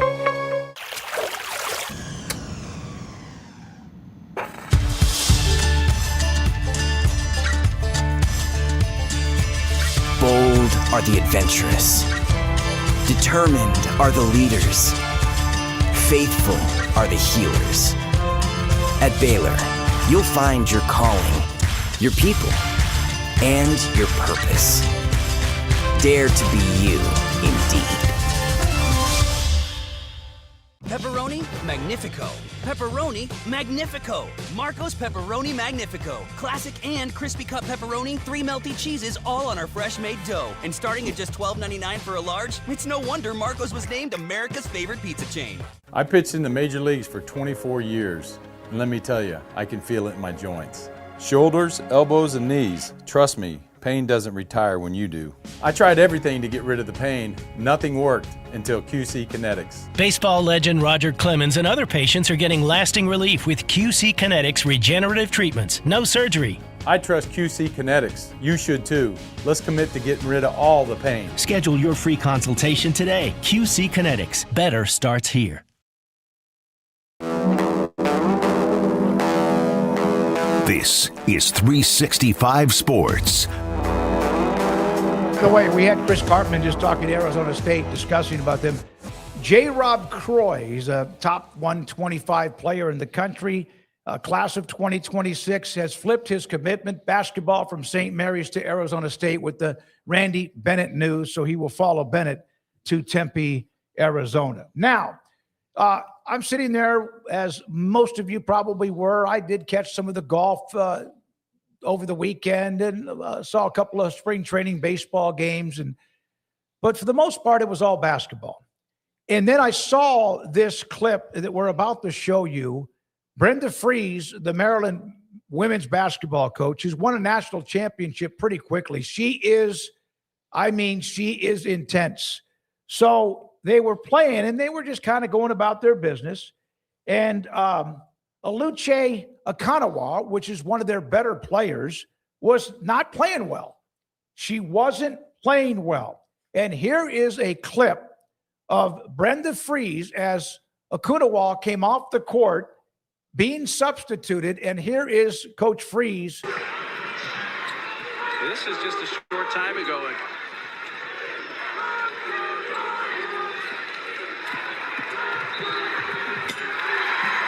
So what she was saying, and if the people were using, obviously, reading lips or whatever, I believe in you, but you've got to want this moment. I need you to lock in, stop being distracted, right? I believe in you, but you've got to want this moment. This isn't my story, all right? And then the player was nodding her head. Fries went on, started to coach the team. The player went out, Akanawa went out for a little bit, then came in, missed an initial shot, and then she got red hot. And I thought, I didn't know how the reaction would be. Tough coaching, coach poking their finger right in the chest of a player. 99.9% of what I saw was all they loved it. But did the player love it? Here is Akanawa and her reaction to it. Get back out there. It's a long game, lots of ups and downs. And I feel like after that conversation, that's when I really went back out and just did what I had to do for my team in that moment. So I'm forever appreciative of that. So I loved it. There was also this note today, and then Paul and Craig, your thoughts on it. That Free sent her a text. Sorry for yelling so hard at you. However, I do love being able to coach you hard. I want it all for you. That was from Brenda Fries following the game. I think it's interesting that we're in a period where coaches have to explain their yelling. It's not how I grew up, not to say that it was better. And look, I love what she said to her. I believe in you, but you got to meet the moment. And I'm paraphrasing, of course, but yeah, the players like to be coached hard. They just don't like to be coached rudely. There's a difference between coaching hard and coaching rudely. I think this is coaching hard. And there's that balance that she struck there where she can coach hard, but she's not being rude. She's being respectful. I think that's the biggest lesson to learn here.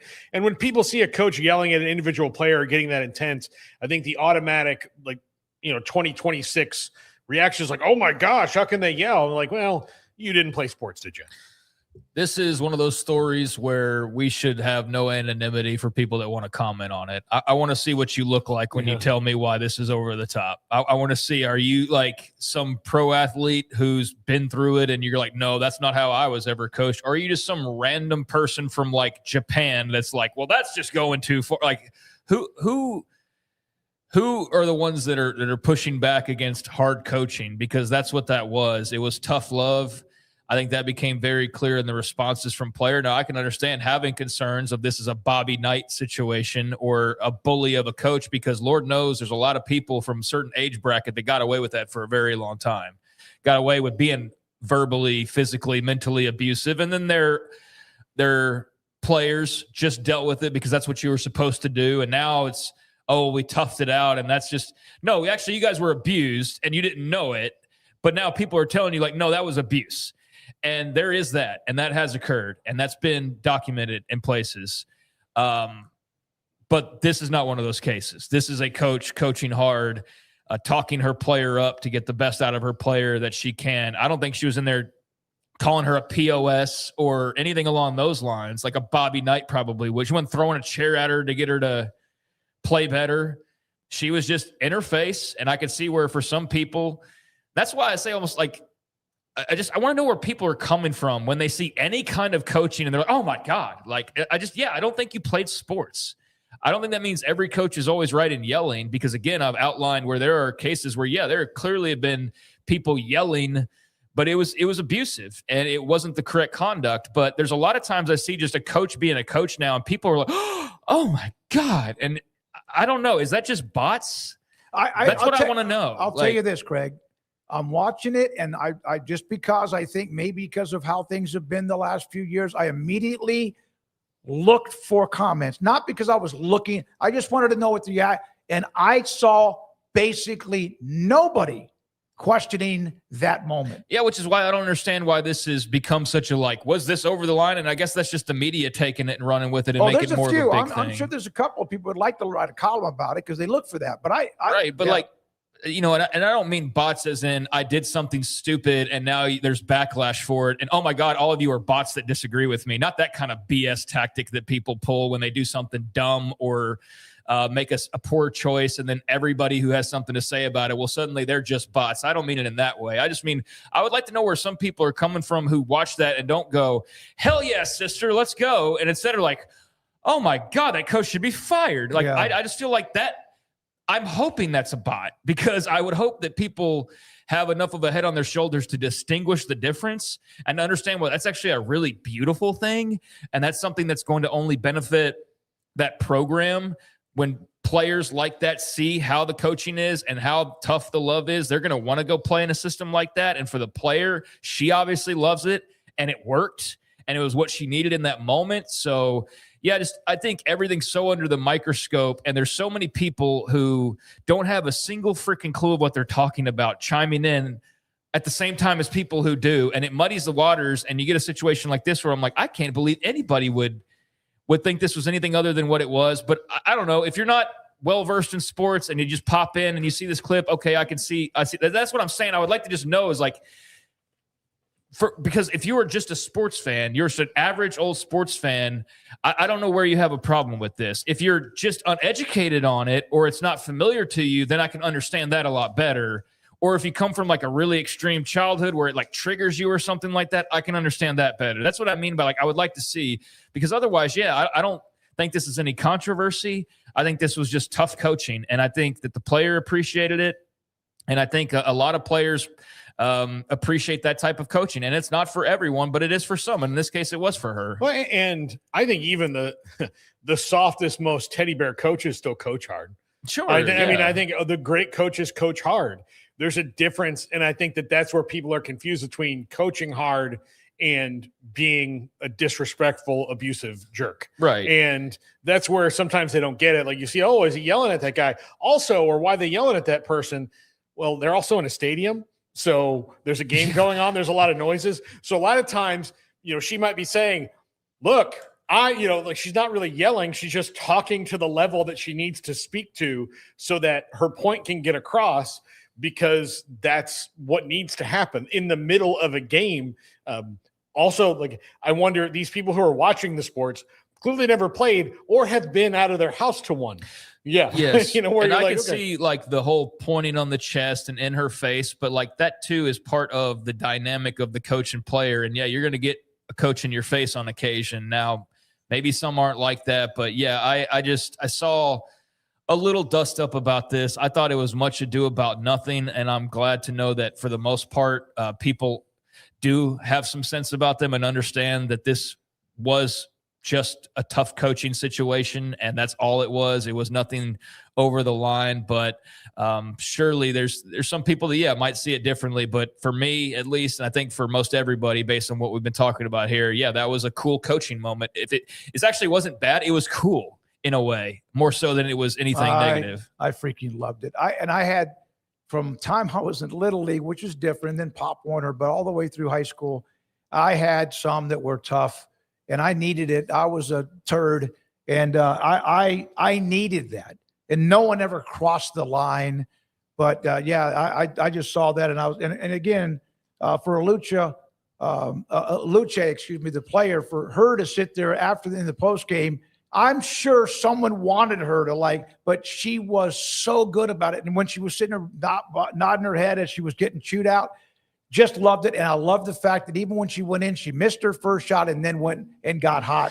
Maryland, Freeze won a national title in 2000, I think, 6. And I watched some video of it. She could be a little bit on edge, but she is one hell of a coach. Yeah, we see that with Dan Hurley. We see that with plenty of other coaches across the spectrum that are a little bit more aggressive or over the top. I think it's great to have the media, in this case, be able to go directly to player and say, all right, how did you feel about it? Because if she had said that she had a problem with it, well, then there's a problem to address, but she didn't. So, okay.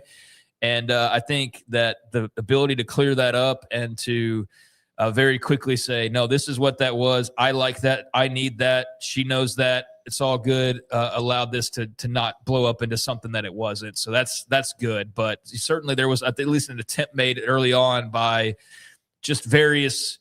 I just saw a little bit of that, oh my God, I cannot believe. And then you read the lips and you get that whole diagnosis of what's being said. And she's just pumping her up. She's getting in her head to motivate her. And that was all that was to it. I want you to lock in. I believe in you. It's not like she was calling her a dog or whatever else.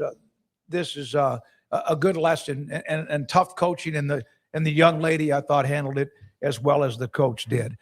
Craig Smoak and Off the Radar just around the corner. We had a lot of spring football news and notes from today. Focused in on TCU. Tomorrow, Stephen Johnson from the Fort Worth Star-Telegram, one of our guests, to discuss the Horned Frogs and what they're doing with Sunny Dykes. This is 365 Sports. IdealMRI.com. IdealMRI.com, inside the Central Texas Marketplace off I-35 in Waco, with a state-of-the-art imaging machine, and they will find the evidence that your doctor needs of what's wrong. I discussed how QC Kinetics has helped me with their treatment, but then you still need the MRIs to figure out what they're trying to get better. Muscle, ligament, wherever it may be, Ideal MRI will do all that. Your doctor has to contact them, request that you get an MRI. State-of-the-art imaging. Every time I've been in that machine, I've gotten a disc and also information on the portal being sent to my doctor, who can react right away. Ideal MRI, never more than $497 or less, and the average around the country is around $1,100. IdealMRI.com. Samuel's Dodge in Waco, we're making a declaration of deals. And these deals are so big, even fans of the Dallas Cowboys think this might finally be the year. Drive home a new Jeep Grand Cherokee Laredo for just $32,990, or a new Jeep Compass Latitude 4x4 for $29,990. Take $11,000 off a new Jeep Gladiator Sport, or choose 0% for 60 months. Or we pay your sales tax. Right now, no payments for 90 days. Happening now at Allen Samuels in Waco. Established in 2007 and independently owned, Alliance Bank Central Texas is committed to helping families and businesses meet their financial goals. From their tellers to their board of directors, they know the importance of superior service and competitive products. Customers have confidence knowing that their financial needs are in good hands. It's your bank, Alliance Bank Central Texas, with 2 Waco locations, 4721 Bosque Boulevard and 191 Archway Drive on Highway 84, and at alliancebanktexas.com. Member FDIC and equal housing lender. Pepperoni Magnifico. Pepperoni Magnifico. Marco's Pepperoni Magnifico. Classic and crispy cut pepperoni, 3 melty cheeses, all on our fresh made dough. And starting at just $12.99 for a large, it's no wonder Marco's was named America's favorite pizza chain. When you play hard, sometimes you fall hard. Sports injuries require special treatment. At Southwest Sports Medicine and Orthopedics, our team of expert doctors provides athletes and active adults with comprehensive sports medicine care, diagnostics. Whether you're in high school, college, or beyond, we'll help you get back on the field. Call on the team physicians for Baylor Athletics. Call Southwest Sports Medicine and Orthopedics. 4 o'clock hour is brought to you by Stonewood Dental, your one-stop shop for your dental needs, specializing in teeth cleaning, fillings, crowns, sealants, root canals, IV sedation, extractions, implants, bridges, dentures, full mouth restorations, and bioaesthetic dentistry. Our priority is your comfort from the moment you walk through the front door. Stonewood Dental in Robinson, Texas. Now it's time for 365 Sports. It's time for Craig Smoak's Off the Radar.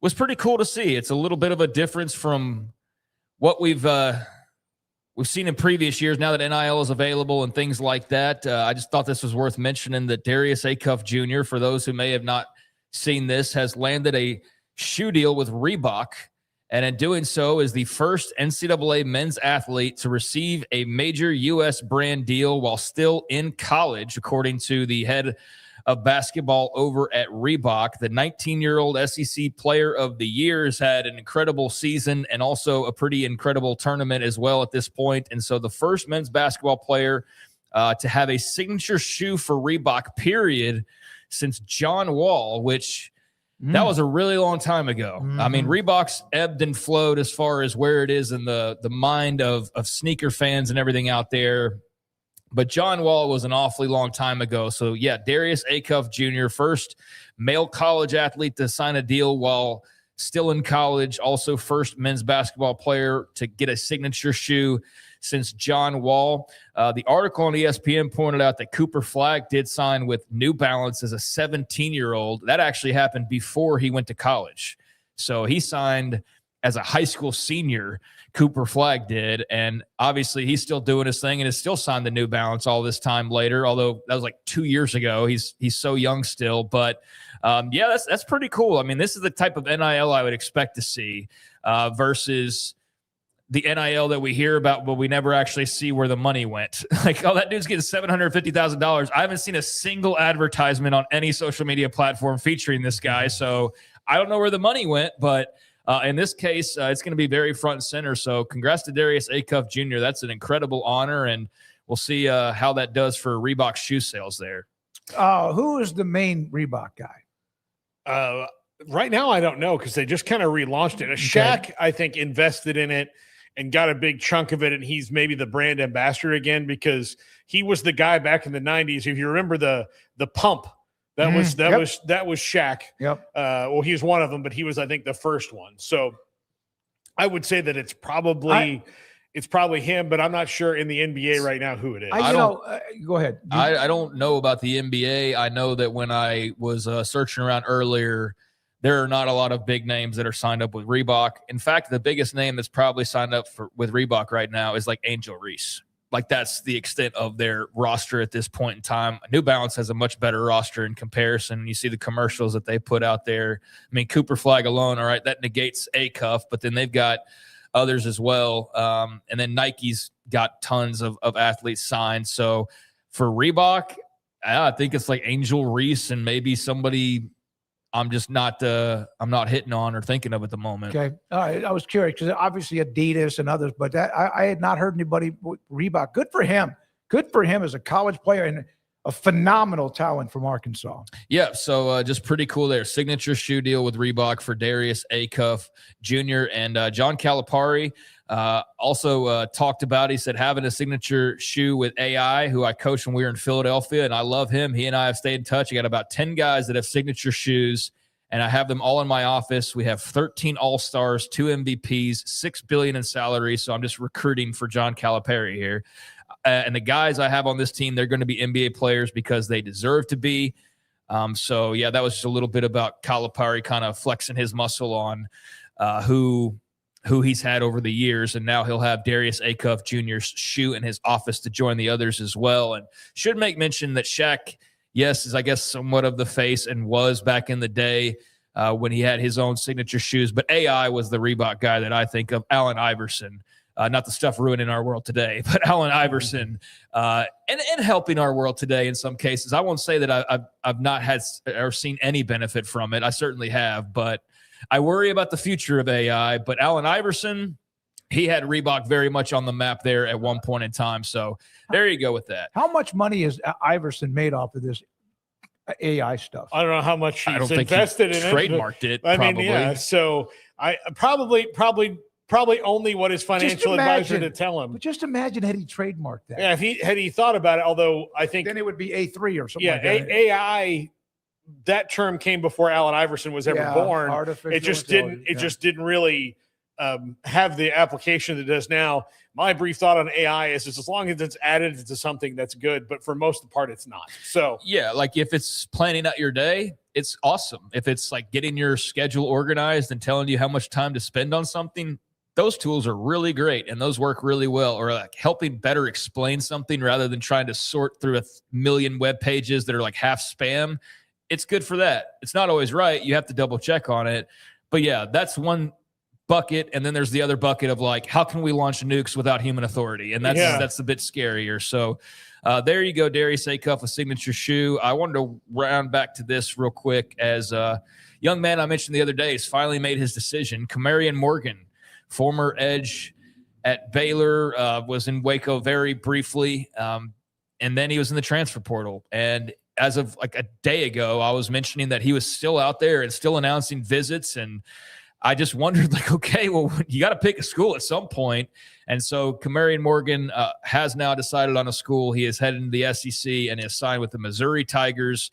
So good luck to him. They're counting it as a 4-star, and I guess technically he is, but that's one of those weird things about the transfer portal and the rankings is that once a guy commits, you just roll them off the rankings and everybody bumps up, right? So he's the top-rated player available at this point. It's like, how many guys are available at this point? Yeah. But top-rated 4-star, it's fun marketing, but we'll see what he can actually do out there in Columbia. But a guy had a lot of potential, was ranked highly for a reason, and the edge spot is certainly at a premium, but I think it's also a situation where he's been filming like documentaries, and I'm curious to watch it. Yeah, like I mean, I don't know how curious I am about it, but I'm curious to see how he develops and if he can turn into the player that he was originally ranked to be. I believe he went to South Oak Cliff, fantastic player. Saw him a couple of times on TV when they played, and unbelievable run that they had with Coach Todd. And I was one of those that got me my attention when he committed, signed with Baylor, but of course now in the SEC. Yep. So we'll see if he is able to make his mark, or if maybe we're talking about him in the portal again. I don't know, but I just wanted to round back around on that since I was talking about him just a day or so ago. Meanwhile, I know y'all are big Tiger Woods fans. But how much, and y'all are golf fans, how much are y'all watching the TGL? Occasionally, I'll turn it on. It's not appointment viewing, but if I catch it, I'll watch it for a second. Who was it was Anthony Kim's the one who's now on Live, who had gone through a lot of things and won recently, but one of the PGA Tour players about a week or two ago, there was the shot of him hitting a hole-in-one that won an actual match, and everybody went crazy, and Max Homa almost knocked him on the ground. That's about the only time I've really watched this year. Tiger is tonight, right? Is that what you said? Nope. It's going to get there, though. Okay, I'm sorry. Go ahead. Just asked if y'all would watch TGL. That's all. I watched that clip because it came on my feed, but I have not watched it live yet. So for those that don't know what I'm talking about, tomorrow's golf league, it's the Tech Indoor startup by Tiger Woods and Rory McIlroy in partnership with the PGA. And so it's indoor golf with a VR screen, or however you would properly refer to that. They've got team match play. Simulation is, I guess, the simulation arena is what they call it. But yeah, the golf league featuring 6 teams in a simulator arena. So there is that part of it. And let's see. I need to go to one of those just to see how big it is. If it just seemed like it's an arena. Well, speaking of AI, it's giving me conflicting opinions on the name alone. So it's not a perfect science just yet. But the TGL, Tiger Woods has been a staple of it, and he's constantly there and around. If you watch any of these events, I've watched, it definitely feels, if you're just a hardcore golf fan or a hardcore love watching golfers just do golf type stuff, then you love this too, because it's golf related. If you're someone like me who has no skin in the game whatsoever, and you're just like, pull me in, it's not been able to pull me in. It's just very much guys playing in a virtual arena and slamming a golf ball against a screen. It looks cool, but it also looks very much like dudes playing a very fancy video game. If you told me this was their way of going okay, how can we go to a Top Golf and not get caught? Right. This would be the way, or make money off of Top Golf. This makes Top Golf look like it's like a combination of Top Golf and simulators and all those things. It's really cool technologically, and I like that the goal is to bring in a new type of golf fan. So I like that part of it. But and it's cool to see Tiger Woods. I mean, I remember the very first one. I still, this is why he's the greatest, is he was showing somebody, he goes, all right, pick a spot up here, pointed it. And he pointed at the spot on the board and said, I want you to the H in the up here. And he's like, oh, which part of the H? And he just hit, he's like, oh, you mean the cross part of the H? And he just hit a ball and hit it right there. It was unbelievable. He's been hanging around in the background of a lot of these events. He's always there whenever I've come across it. But he is officially going to be back in action via the TGL. Told ESPN that he will play in match 2 of the best of 3 finals, which are tonight at 6. So here in about an hour or so, he said that it was after the Jupiter Lynx lost a 6-5 nail-biter to LA. This from the ESPN article. In the opener Monday night in Palm Beach Gardens, he will head the Jupiter team. His first action, as he has sat out all season recovering from October back surgery. So Jupiter had been using Akshay Bhatia as an alternate. Yeah, I know you like to get that right. Bhatia. Okay, yeah. Bhatia. But Bhatia is unavailable because they are in New Delhi for the European tour. So the team needs somebody else. And so Tiger is going to step up, and we'll see how that all works out. But on Monday, the team that he will be a part of, Tom Kim, Kevin Kisner, and Max Homa. And so, I don't know about the specifics of how all this works and everything. All I know is that if you're Tiger Woods fan and you've been waiting to him to just do something, then he is going to be a part of the TGL later tonight as part of the Jupiter Lynx team. It's like playing in an indoor Ryder Cup, but not as much. But they get excited. Usually the arena's packed. You have simulators. People have them on the golf course, on the range now, where you can kind of get an idea of your shot. The players do it on the tour, and just regular weekend hacks. But the simulators show you your ball flight and when you.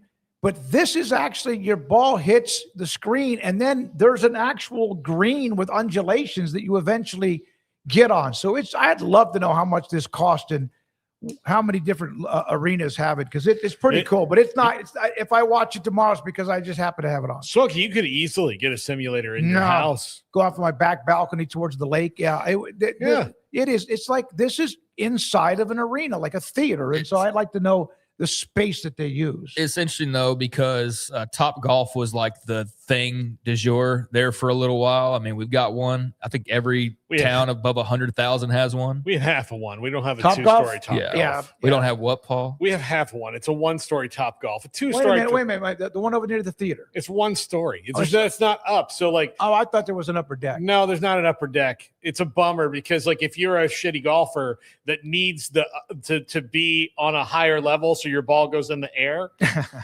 like that's otherwise you dribble it out there. Well, based on what I'd never been over there other than just driving past it on a daily basis, but I know it's been crowded was for a good long while. It still somewhat is, but Top Golf's apparently just like plummeted business wise. I mean, they've lost a ton of money. Maybe this ends up being somehow a replacement of some sort, or this would be so much more expensive. Maybe it can take over. Maybe Tiger and buddies buy Top Golf. I don't know. All I know is I know that their business was hurting last time I saw an article about it. But meanwhile, this TGL is very much something that ESPN's been pumping up. Tiger's involved with it, Rory. So if you're interested, maybe you haven't checked it out, especially if you're a golf fan. Later on tonight, Tiger making his return, first event of any kind since the Open Championship in 2024. And when asked about next month's Masters, he said last week, I said I've been working on it. Sometimes I have good days. Sometimes I have bad days. Disc replacement is not a lot of fun. Stop teasing us. Just don't, please. And I don't even want you to play. I'd love to see you play, but I just stop. You'll ruin my Thursday, Friday that week, and I don't like it being ruined when it's the Masters. Top Golf, by the way, yeah, you're right. It's declining dramatically. Yeah, I came across an article, and I hated to see that because I want businesses to thrive. But yeah, I don't know the reasons behind it. I didn't dive that far into it. They sold 60% stake to a private equity. There you go. Well, that's there you go. Probably why the quality may have gone down. Not probably is why the quality may have gone down. Meanwhile, a couple of other notes to fit in here. Jackson Smith and Jigba, one of my favorite players to watch for the last several years, both at Ohio State and now as a Super Bowl champion with the Seahawks, has agreed to a new deal with Seattle, 4 years, $168.8 million, highest paid wide receiver in NFL history. And worth every penny as far as I'm concerned. I mean, I know it can be sometimes, depending on what mood you're in and where life is at the moment, it can suck to hear about all these big sports contracts. But I like JSN, and 4 years, 168.8, richest NFL wide receiver deal of all time. Average annual salary $42.15 million, and he is locked down seemingly until 2031. So, I mean, if that's what the market says, that's what the top wide receiver is worth, and he's certainly got his case as the top wide receiver. Mm-hmm. Who was his teammate or teammates? Because they always have like three. Like this year, it's Tate. Well, it was Garrett Wilson. It was Dude, the Saints, Olave. Yeah, Olave. Yeah. And he was. They were the one that like, this guy's the best one of all of us. He's a catching machine. It's like ridiculous. Yeah, those three. Garrett Wilson was not originally from Texas, I don't think, but he played his high school ball in Texas, and then Jackson Smith and Jigba was from Texas. So yeah, they feasted pretty well down in the Lone Star State, the Buckeyes, over the years. But there you go with that. Well, and so congratulations to Smith and Jigba. That's another one of those Brian Hartline ones. If I was I say he recruits Florida better than everybody, but he can also, he was also the Texas sniper for them as well, where he comes down and is like, hey, by the way, Texas fellow. Well, Garrett Wilson and Smith and Jigba. Yeah, absolutely. Yeah. Smith and Jigba and I both, if there was ever a Texas City Olympics, I would be on the coaching staff of some sort, not athletically, but if the city of Nacogdoches wanted people born there, I'm your man, along with Jackson Smith and Jigba. We both share that we were born in the oldest city in the state of Texas. Nacogdoches, Texas. Nacogdoches. All right, and then final thing for you before we take a break here. Retirement out of the NFL. Thought I'd mention it because of the Nebraska fan on stage, but Levante David and just the football fans, all of us on stage, an absolute stud of a football player and seemingly a captain and a leader and a man and all those kinds of things. But Bucs linebacker Levante David, 12-time captain, Super Bowl LV winner, longest tenured player on the roster, is no longer that because he is now retiring after 14 seasons, 36 years old, made the decision and announced it at a Tuesday news conference. So earlier today in Tampa, said he feels like it's time to move on, find a different path in life, be a dad to that amazing little girl over there. Having a girl helped me become a man, helped me understand what's important in life. So I've been in the league since 2012, ranked first in solo tackles. He was selected 2010's All-Decade Team, one of 3 players to record 40-plus sacks and 35-plus takeaways alongside Ray Lewis and Brian Urlacher.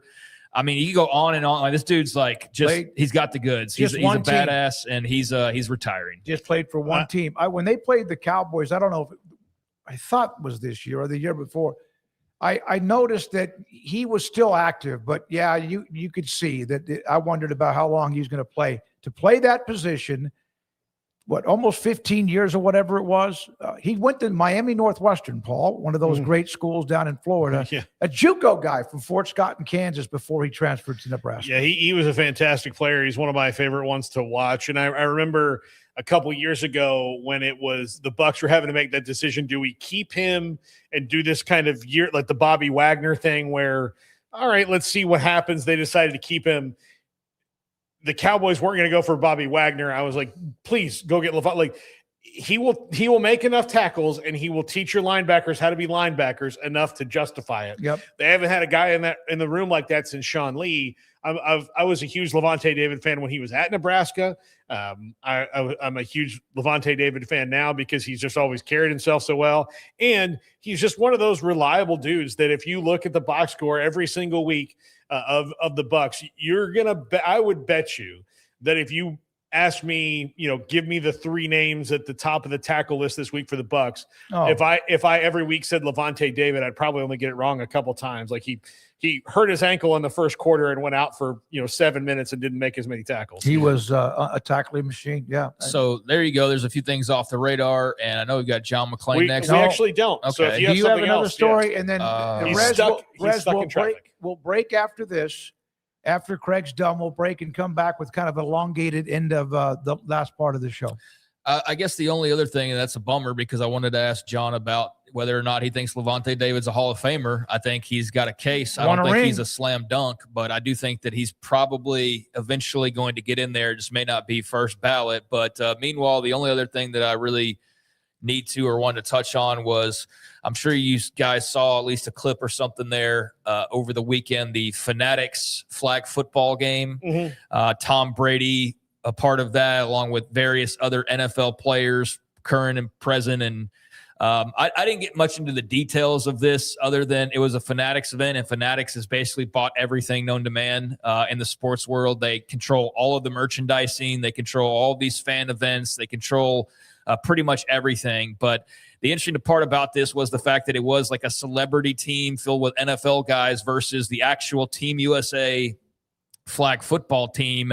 And when all was said and done, the Team USA flag football team got the win and did so in convincing fashion against the likes of Tom Brady. There was 2 teams of NFL stars actually involved, but Team USA wins the Fanatics Flag Football Classic.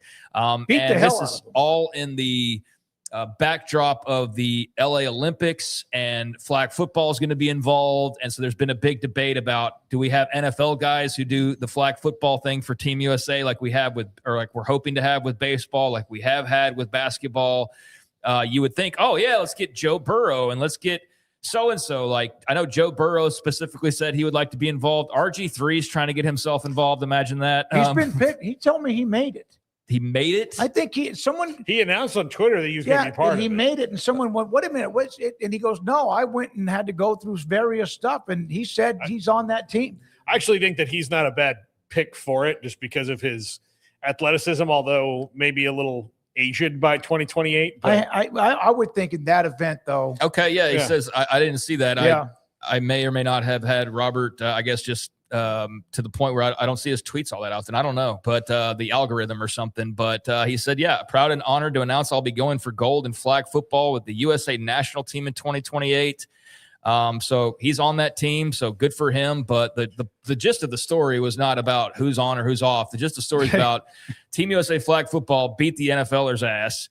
And you had some celebrities too, like Logan Paul was there. Yeah, so you had all that going on. But the big story after that is not only who won, but should there be a push for Jackson Smith and Jigba to play for the flag football team in the Olympics, or should it be the guys who have been doing it all along? Well, I think that there should be a bit of a meld of that.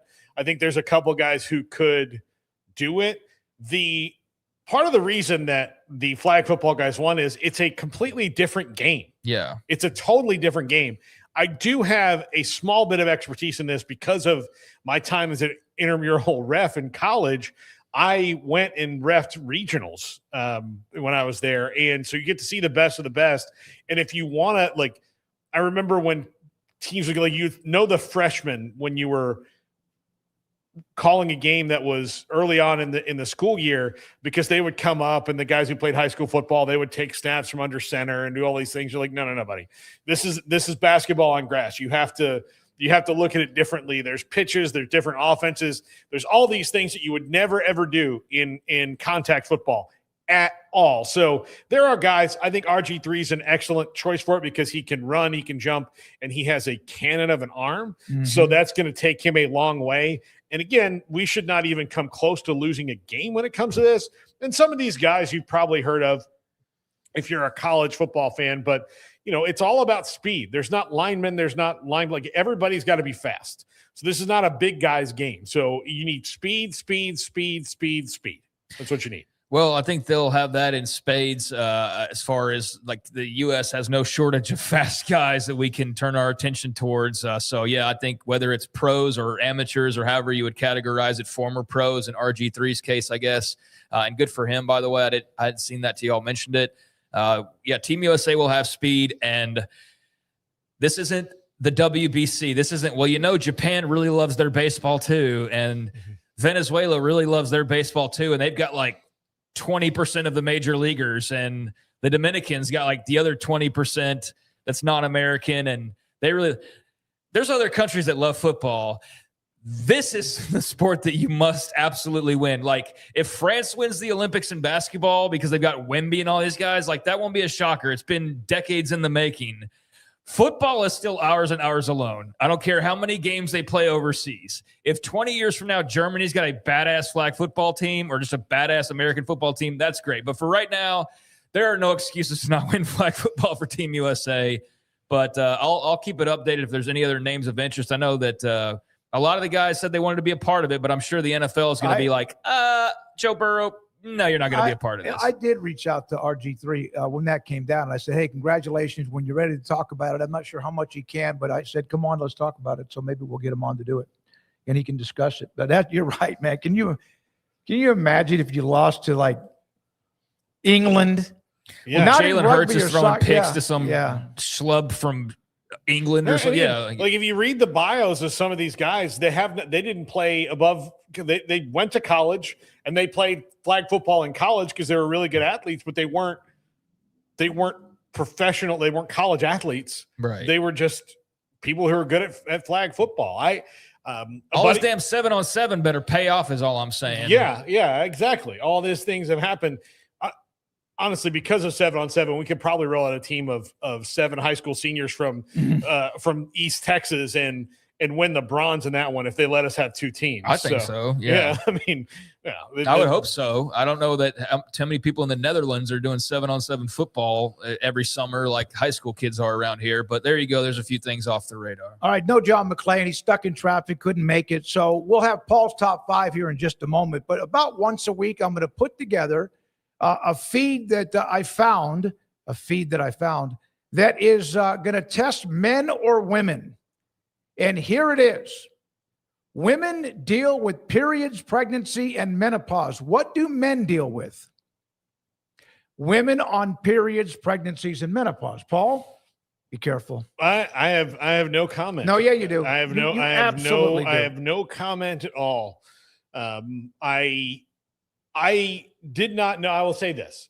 I did not know, like the one thing I didn't know about living with a woman full time, like when she moved in, is walking in a room and then you're like, wait, I did something. You could feel it. You're like, wait, I did something.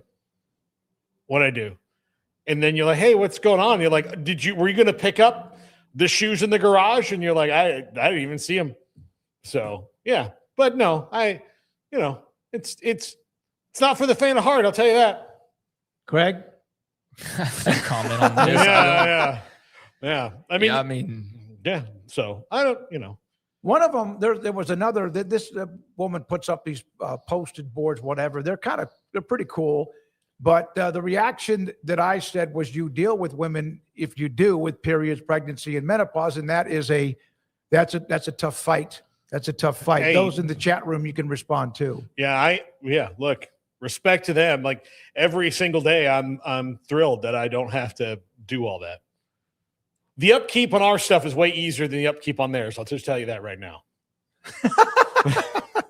And way easier. All right. Way easier. When we come back around the corner, Paul Catalina at his top 5. We'll also have the quizzes, the poll results, and more, and the wheel. Thank you. Please hit the like button if you haven't already today. This is 365 Sports.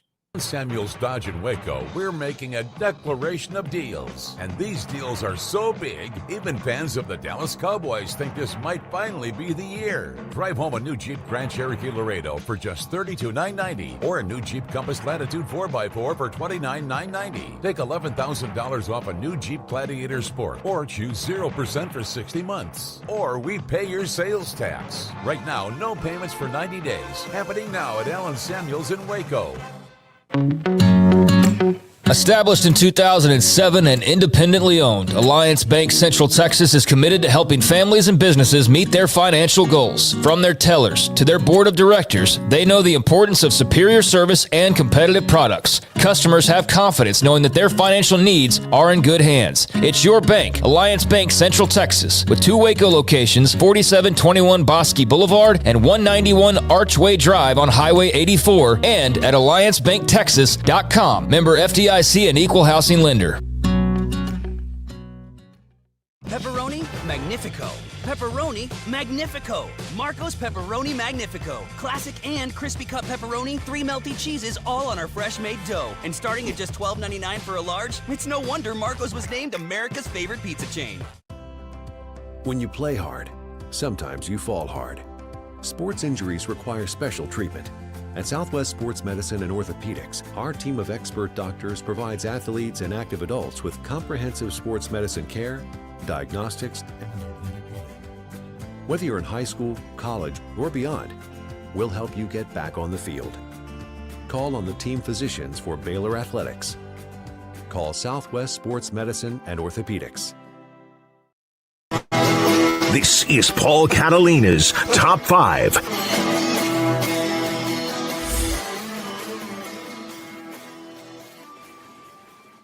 am the aforementioned Paul Catalina, and we're brought to you by Flag and Anthem. Go to flagandanthem.com. Use our promo code 365sports for a discount at checkout. We're going to talk Sweet 16 questions, and I only have a few. I would have 16, but it's not the top 16 or 8, I guess, because there's 8 games. But here are the 5 that I whittled down that are the most important. Number 5. Can Iowa State advance without Joshua Jefferson? Look, they proved that they could over the weekend when they drilled Kentucky. One of the worst losses and the worst loss in over 50 years in the tournament for the Wildcats. They did that without Joshua Jefferson. He's in a boot. He was wheeling in. And again, we'll see long-term what all that means for him in his Iowa State career and moving forward. But they are playing Tennessee, who is a better team than Kentucky and pretty much was all year. Probably the strongest overall 6 seed in this tournament is Tennessee. I think Iowa State can do it because they can score. And here's the other thing. Like Mark Pope said the other day when asked about TJ Altenberger and his defense, he could pick 5 guys from the rec league and in a week have them playing great defense together.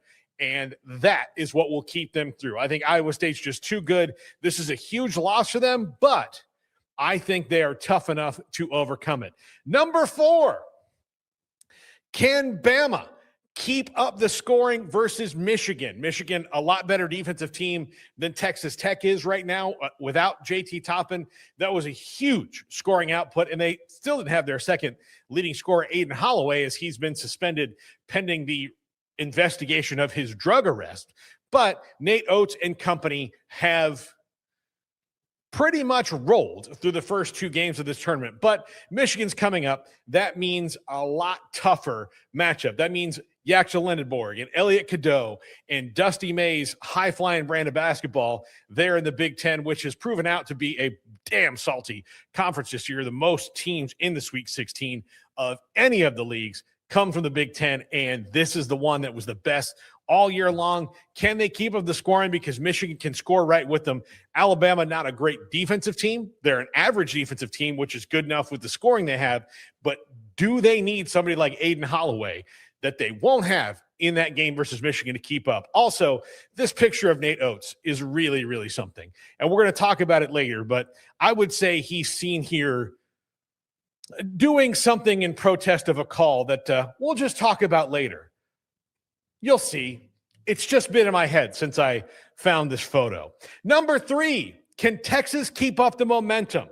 They won 3 games in 5 days after winning in the first 4, winning in the round of 64, winning in the round of 32, and making it all the way to the Sweet 16. Can Sean Miller, Trainwell Mark, and the guys do that again? Now, one of the things I think that sometimes you catch that momentum, that 3 wins in 5 days, is because you have to lock in and just keep going, and you have to just dig deep and go, and stopping is the worst thing. So going back to Austin can sometimes be a bad thing. When Baylor won the championship in 2021, I remember Scott Drew talking about how the bubble was actually helpful in that they didn't go back for a week, hear how great they were, and then have to go back out and play. They were just in the bubble and focusing on basketball and going and going and going. I think that maybe not, getting to smell their own cologne, so to speak, would hurt this team because they appear to have some momentum. But the fact that they have essentially a week off to relax and refocus, does that maybe slow them down? And again, better teams coming up because they've got to play Purdue, who was preseason number 1, who was really highly ranked all year, hit a bit of a wall at the end of the year, but seemed to have come through that since they won the Big Ten tournament. Number 2, speaking of the Big Ten tournament, can the Big Ten continue the Midwest magic? We're talking Illinois and Nebraska and Michigan and Iowa. All still in this thing. And Purdue, this is really, really, Michigan State, I left them out. This is really the Big Ten smorgasbord that Tony Petitti and all the conference leaders dream of in the Sweet 16. So can they keep this up? We'll see. They're going to eat some of their own because Iowa and Nebraska play each other. They just did that a few weeks ago, so they'll see each other again. That game is coming up. Michigan State plays UConn. That's going to be a really tough one. They're all going to be really tough because it's the Sweet 16. And number 1, how big of a game does Darius Acuff need to have against Arizona? Darius Acuff, one of the best players in the country, I would say is a top 5 pick in the draft, which is right now it's going to be Darren Peterson, Cam Boozer, Darius Acuff. I'm trying to AJ DeBanza and a couple other, guys fighting for that 5th spot, but he is going to be one of those guys in the top 5 spots. So how big of a game does he need to have? Now, Arkansas is not just a one-man team. They're really good all the way around him, but Arizona is the deepest team in this tournament. Not only do they have Jaden Bradley, they've got Koa Pete, they've got Braden Burries, they've got Toby Awaka. They've got a ton of ways to score and beat you, and not everybody has to have the hot hand at any given time, as where I don't know if Arkansas wins without Darius Acuff having a big game. So we'll see. Now back to this picture of Nate Oates. I took this. It was bothering me. What did this look like? I think it looks like he's angrily crapping in the woods. That's what I think is happening. Maybe he was angrily crapping his pants to protest a bad call. I don't know. Coaches have done almost stranger things, but that's a really weird, it's a really unfortunate photo for Nate Oates to be caught doing. It took AI all of 1 second to pick up what I was putting down here, and they didn't have to make corrections. So for your viewing pleasure, before we go to the wheel, here's a picture of Nate Oates about to take a crap in the woods. That's what we bring you here on the Top 5. Let's spin the wheel. Okay.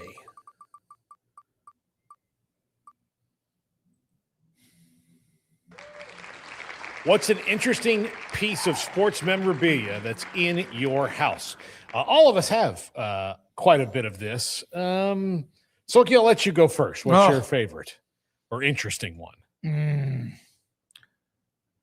A Bobby Jones signed golf ball. Really? Wow. Yeah. Wow. Yeah. That's I've got a lot because of just have, but that I've got some old golf balls. Tom Weisskopf, but a Bobby Jones signed golf ball, and that would probably be a lot of things mean more to me, but that's pretty nice. I don't have anything too crazy. I mean, for somebody who's been in sports as long as I have, you think I'd have like a whole room of stuff. I don't. But there's some things that I like. Tommy Frazier poster with his autograph on it, Adrian Peterson football, Earl Campbell football. And that's really all I need, honestly. A Nolan Ryan baseball, and that pretty much checks all the boxes. The only thing I could really go for would be like a Dirk basketball or a Dirk Nowitzki, like an authenticated, not the random off eBay, but like an authenticated Dirk piece would be about the only thing from my favorite players that I don't have. But yeah, those are kind of the highlights of my favorites, just autographs from Tommy Frazier, Adrian Peterson, and Nolan Ryan. Yeah, I have some, the most interesting stuff I have that I like is when I was a kid and I got autographs at spring training or whatever. Those are the things. I've got, Wade Boggs and Will Clark and Frank Thomas and Nolan Ryan. I would say the most valuable one is I do have a Bobby Bowden signed helmet and a Tom Landry signed football. Yeah. Those are pretty big deals. Earl signs so many that the value probably isn't there unless you just have such a love for Earl Campbell, but he goes to these shows and he signs forever, but having an Earl Campbell, anything is good.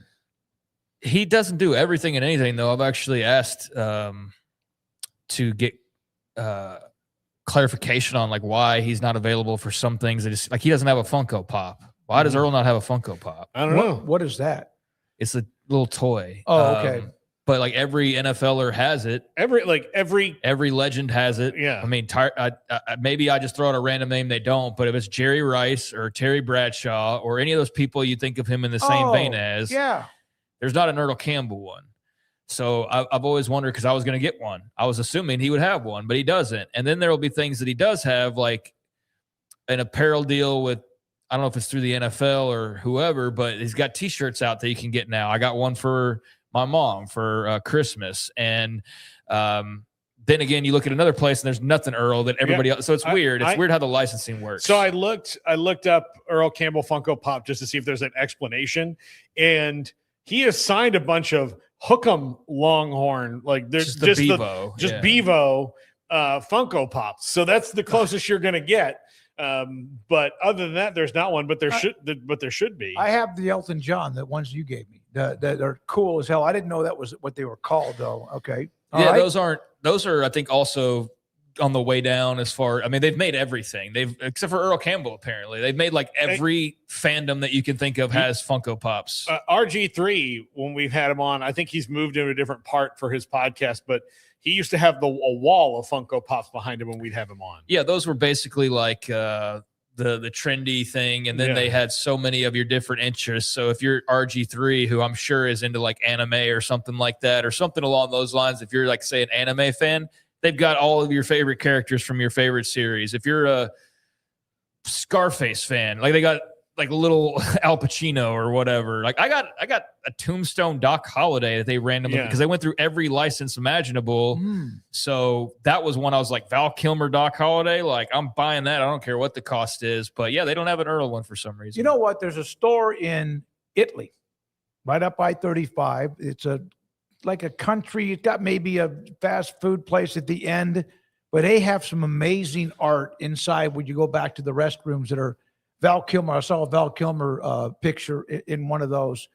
And then what's the name of the place? Slovaceks in West. They have all sorts of collectibles, but I didn't even know that's what they were called. All right. So I guess the Bobby Jones golf ball would be mine. All right. Craig, you said it's one of the autographs that I have, yeah. All right, Paul, what did you say? It was the Bobby Bowden. Bobby Bowden, the Bobby Bowden helmet, which I have. Okay, first trivia question. On this day in 2013, which school became the first number 15 seed in the NCAA tournament to advance to the Sweet 16? Oh, they just earning gave it away. They gave it away. Yeah. FGA. It's got Florida Gulf Coast. Yep. Yes. Yep. Yeah. Florida Gulf Coast. Andy Enfield was the coach at Florida Gulf Coast then. Yep. Answer is Florida Gulf Coast. Listen, it's the second most awesome thing that has ever come out of Fort Myers, Florida. Deion Sanders. Number one right here. I did not know that they. It's in Fort Myers. Yeah, Fort Myers. Okay. Yeah, I remember. It was big news when they were going to build it. March 24, 2013, the Dunk City phenomenon went global, led by Coach Andy Enfield. The Eagles followed their upset of 2-seed Georgetown by soaring past SDSU. The iconic run won an ESPY for best upset, boosted applications 30%, and proved a mid-major could become a national brand overnight through the power of the big dance. So, yeah, they were a great story, and I don't know how many Florida Gulf Coasts we're going to have moving forward. As much as we talk about Cinderella, and no, those terms don't apply to a Texas, although I know that was kind of a debate coming out of the weekend. I say no. I'm sure y'all do too, just because you can't be the richest program and be Cinderella. Like, that's not where the term comes from. It's not just upsetting people, so you're Cinderella, but nevertheless, they're on a great run. And I wonder, how close we're going to have to actual Cinderellas moving forward, because there's been a lot of talk about the fact that all these schools with the most money and the most enrollment and the most history, they're all the ones now. North Carolina's not still in it or whatever, but big schools stand to benefit, surprisingly, by the rules changes. I think it'll probably have to find its balance, but it'll be there, because it's about who do we have on the Miami of Ohio? No, the former player that we had on last week that's now an analyst, and he said, the culture of winning is still what matters. So I think you'll see some, but I don't think you'll see somebody make the run like St. Peter's did. For sure, yeah. You have Texas at 11 seed, and that's debatable because of the budget. But you don't get to cetera. be a Cinderella when you happen into an 11 seed. Yeah. As a major conference team. But it would be a hell of a story. But yeah, this is who we're talking about, and George Mason, et cetera. All right. Yeah, you didn't even know where it was. So that's a Cinderella. I did not. No, I did not. Andy Enfield now at SMU, of course. Yeah, if you have to ask where a school is, it's officially a Cinderella. I did not know that. Yeah. All right, number 2 on the question. Happy birthday to this legendary Hall of Famer. March 24th, he became the first starting quarterback in NFL history to win a Super Bowl with 2 different franchises. Who is he? Okay. Peyton was before Brady. But, okay, Craig Morton did not. He won as a part of the Cowboys with Staubach, but did not win with the Broncos. Then he went to Denver. Warner did not win on his comeback. No, he did. He won with the Rams. Got to be Manning. Yeah. Although Kurt Warner was a backup for the Giants, but I don't think it was when they were. No, he was a backup for the Cardinals. That's who it was. But that didn't win a Super Bowl. Yeah. Kurt Warner played for the Giants too. He backed up Eli for a little while. Okay. But yeah, he won with the Rams. Yeah. But was he on the? And he started for the Cardinals and got them to the Super didn't Bowl. win. They lost but to they didn't Pittsburgh. win. Yeah. Because Brady, he threw an interception to James Harrison. But Manning would have done it before Yeah, Brady. I'm going to say Manning. Answer is Peyton Manning. Yes. There you go. He's 50 years old. 50 years old today. All right, there we go.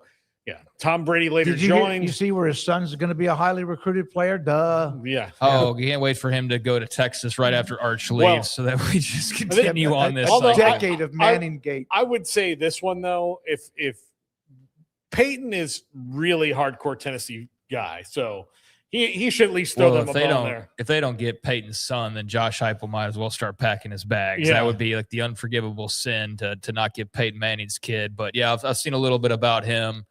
And we're going to be around the Mannings for the rest of our lives, I feel like. Well, which is fine. I feel like on my deathbed, I'll be watching Arch's grandson. Exactly. Which is, hey, I mean, they could. They're more likable than the Ball family. Yeah. Like, I'd rather watch generations of Mannings than watch like LaMelo's grandchild here in the NBA, whatever that looks like in 20 years. All right, so he won it with Indianapolis, of course, after struggling with those losses to New England, et cetera. Then he went and won it with the Broncos. Brady later joined this exclusive club with the Bucks and Legends. Kurt Warner started for two different teams. Peyton was the trailblazer, proved you could win and lead two different franchises and organizations to the mountaintop. All right. And now the poll results. Who wins the West region? Oh my goodness, it's overwhelming. That's more than I know. Arizona's good, but that look, I think most dominant. I think most of our people probably picked Arizona, like in the brackets. So yeah. I think most of America picked Arizona in the brackets. No, I mean, they're right. You're right. Arguably the best team in the country. So yeah, I would pick Arizona here as well. I think Arkansas is really dangerous. Purdue's dangerous. Texas right now is playing with house money, so that could be a little wonky or wild. I don't think it's a given at all that the Wildcats move on, but I'd still take them versus the field. They're playing one of the best players in the tournament, Darius Acuff, who can take over a game by himself. Yeah. And so those things, but the good news for them is they also have three of those guys that can take over a game by themselves at any given moment, especially Bradley. Like, I really I know the freshmen Burries and Pete kind of get some of the internet shine a little bit, but Jaden Bradley is an alpha dog. I was so thrilled for him. I hate the fact that obviously by doing that knocked Houston out, but was it Houston they beat? Yeah. No, it wasn't. In the Iowa Big 12 State championship? Or? Iowa State in the Big 12 semifinals. When he hit that shot, I was thrilled for him because there was that, wait a minute, why is he the Big 12 player of the year? Yeah. Well, coaches vote on that, first of all, and then he buried that shot. He got a little overshadowed by the diaper dandy. Yeah. So, okay, poll number 2. Which team clinches the Midwest region? Ooh, this one's close between Iowa State and Michigan, 46 and 43. Bama and Tennessee. Well, nobody has any faith. Alabama is one of those that when they're on, all that length. No Aiden Holloway the other night. They scored 1 billion points. So they made Tech look bad. Look, Michigan, they can score with Michigan. They can take Michigan out of it and make Michigan have to score a bunch of points. But we'll see. Michigan's been so elite all year. Tennessee's the best 6 seed in the field. Mm-hmm. So Iowa State's got their hands full, and they're down Joshua Jefferson. But they played the whole game without him the other day against Kentucky and sent Mark Pope back on the plane, maybe working on his resume. Yeah, or making sure he was texting they don't have an AD, do they? I think they hired a new one. I know Mitch Barnhart's retiring. I don't think they have yet. Yeah. All right. So there we are. Thank you, Andrew Valade, whose birthday was yesterday. Brought him some pizza today. And Garrett Ross. We appreciate Garrett. And, of course, Rez Michelangelo doing an incredible job and by himself throughout the day today. And I think back-to-back, I'm not going to jinx it, back-to-back, baby. Really smooth shows with a couple of quirks along the way that are part of having technology that we will figure out. Thank you, Rez. Thank you to our sponsors. Thank you for being a part of what we do every day. Paul Catalina and Craig Smoak. I'm David Smoak. We're back tomorrow, 3 o'clock, 365 Sports. Good night.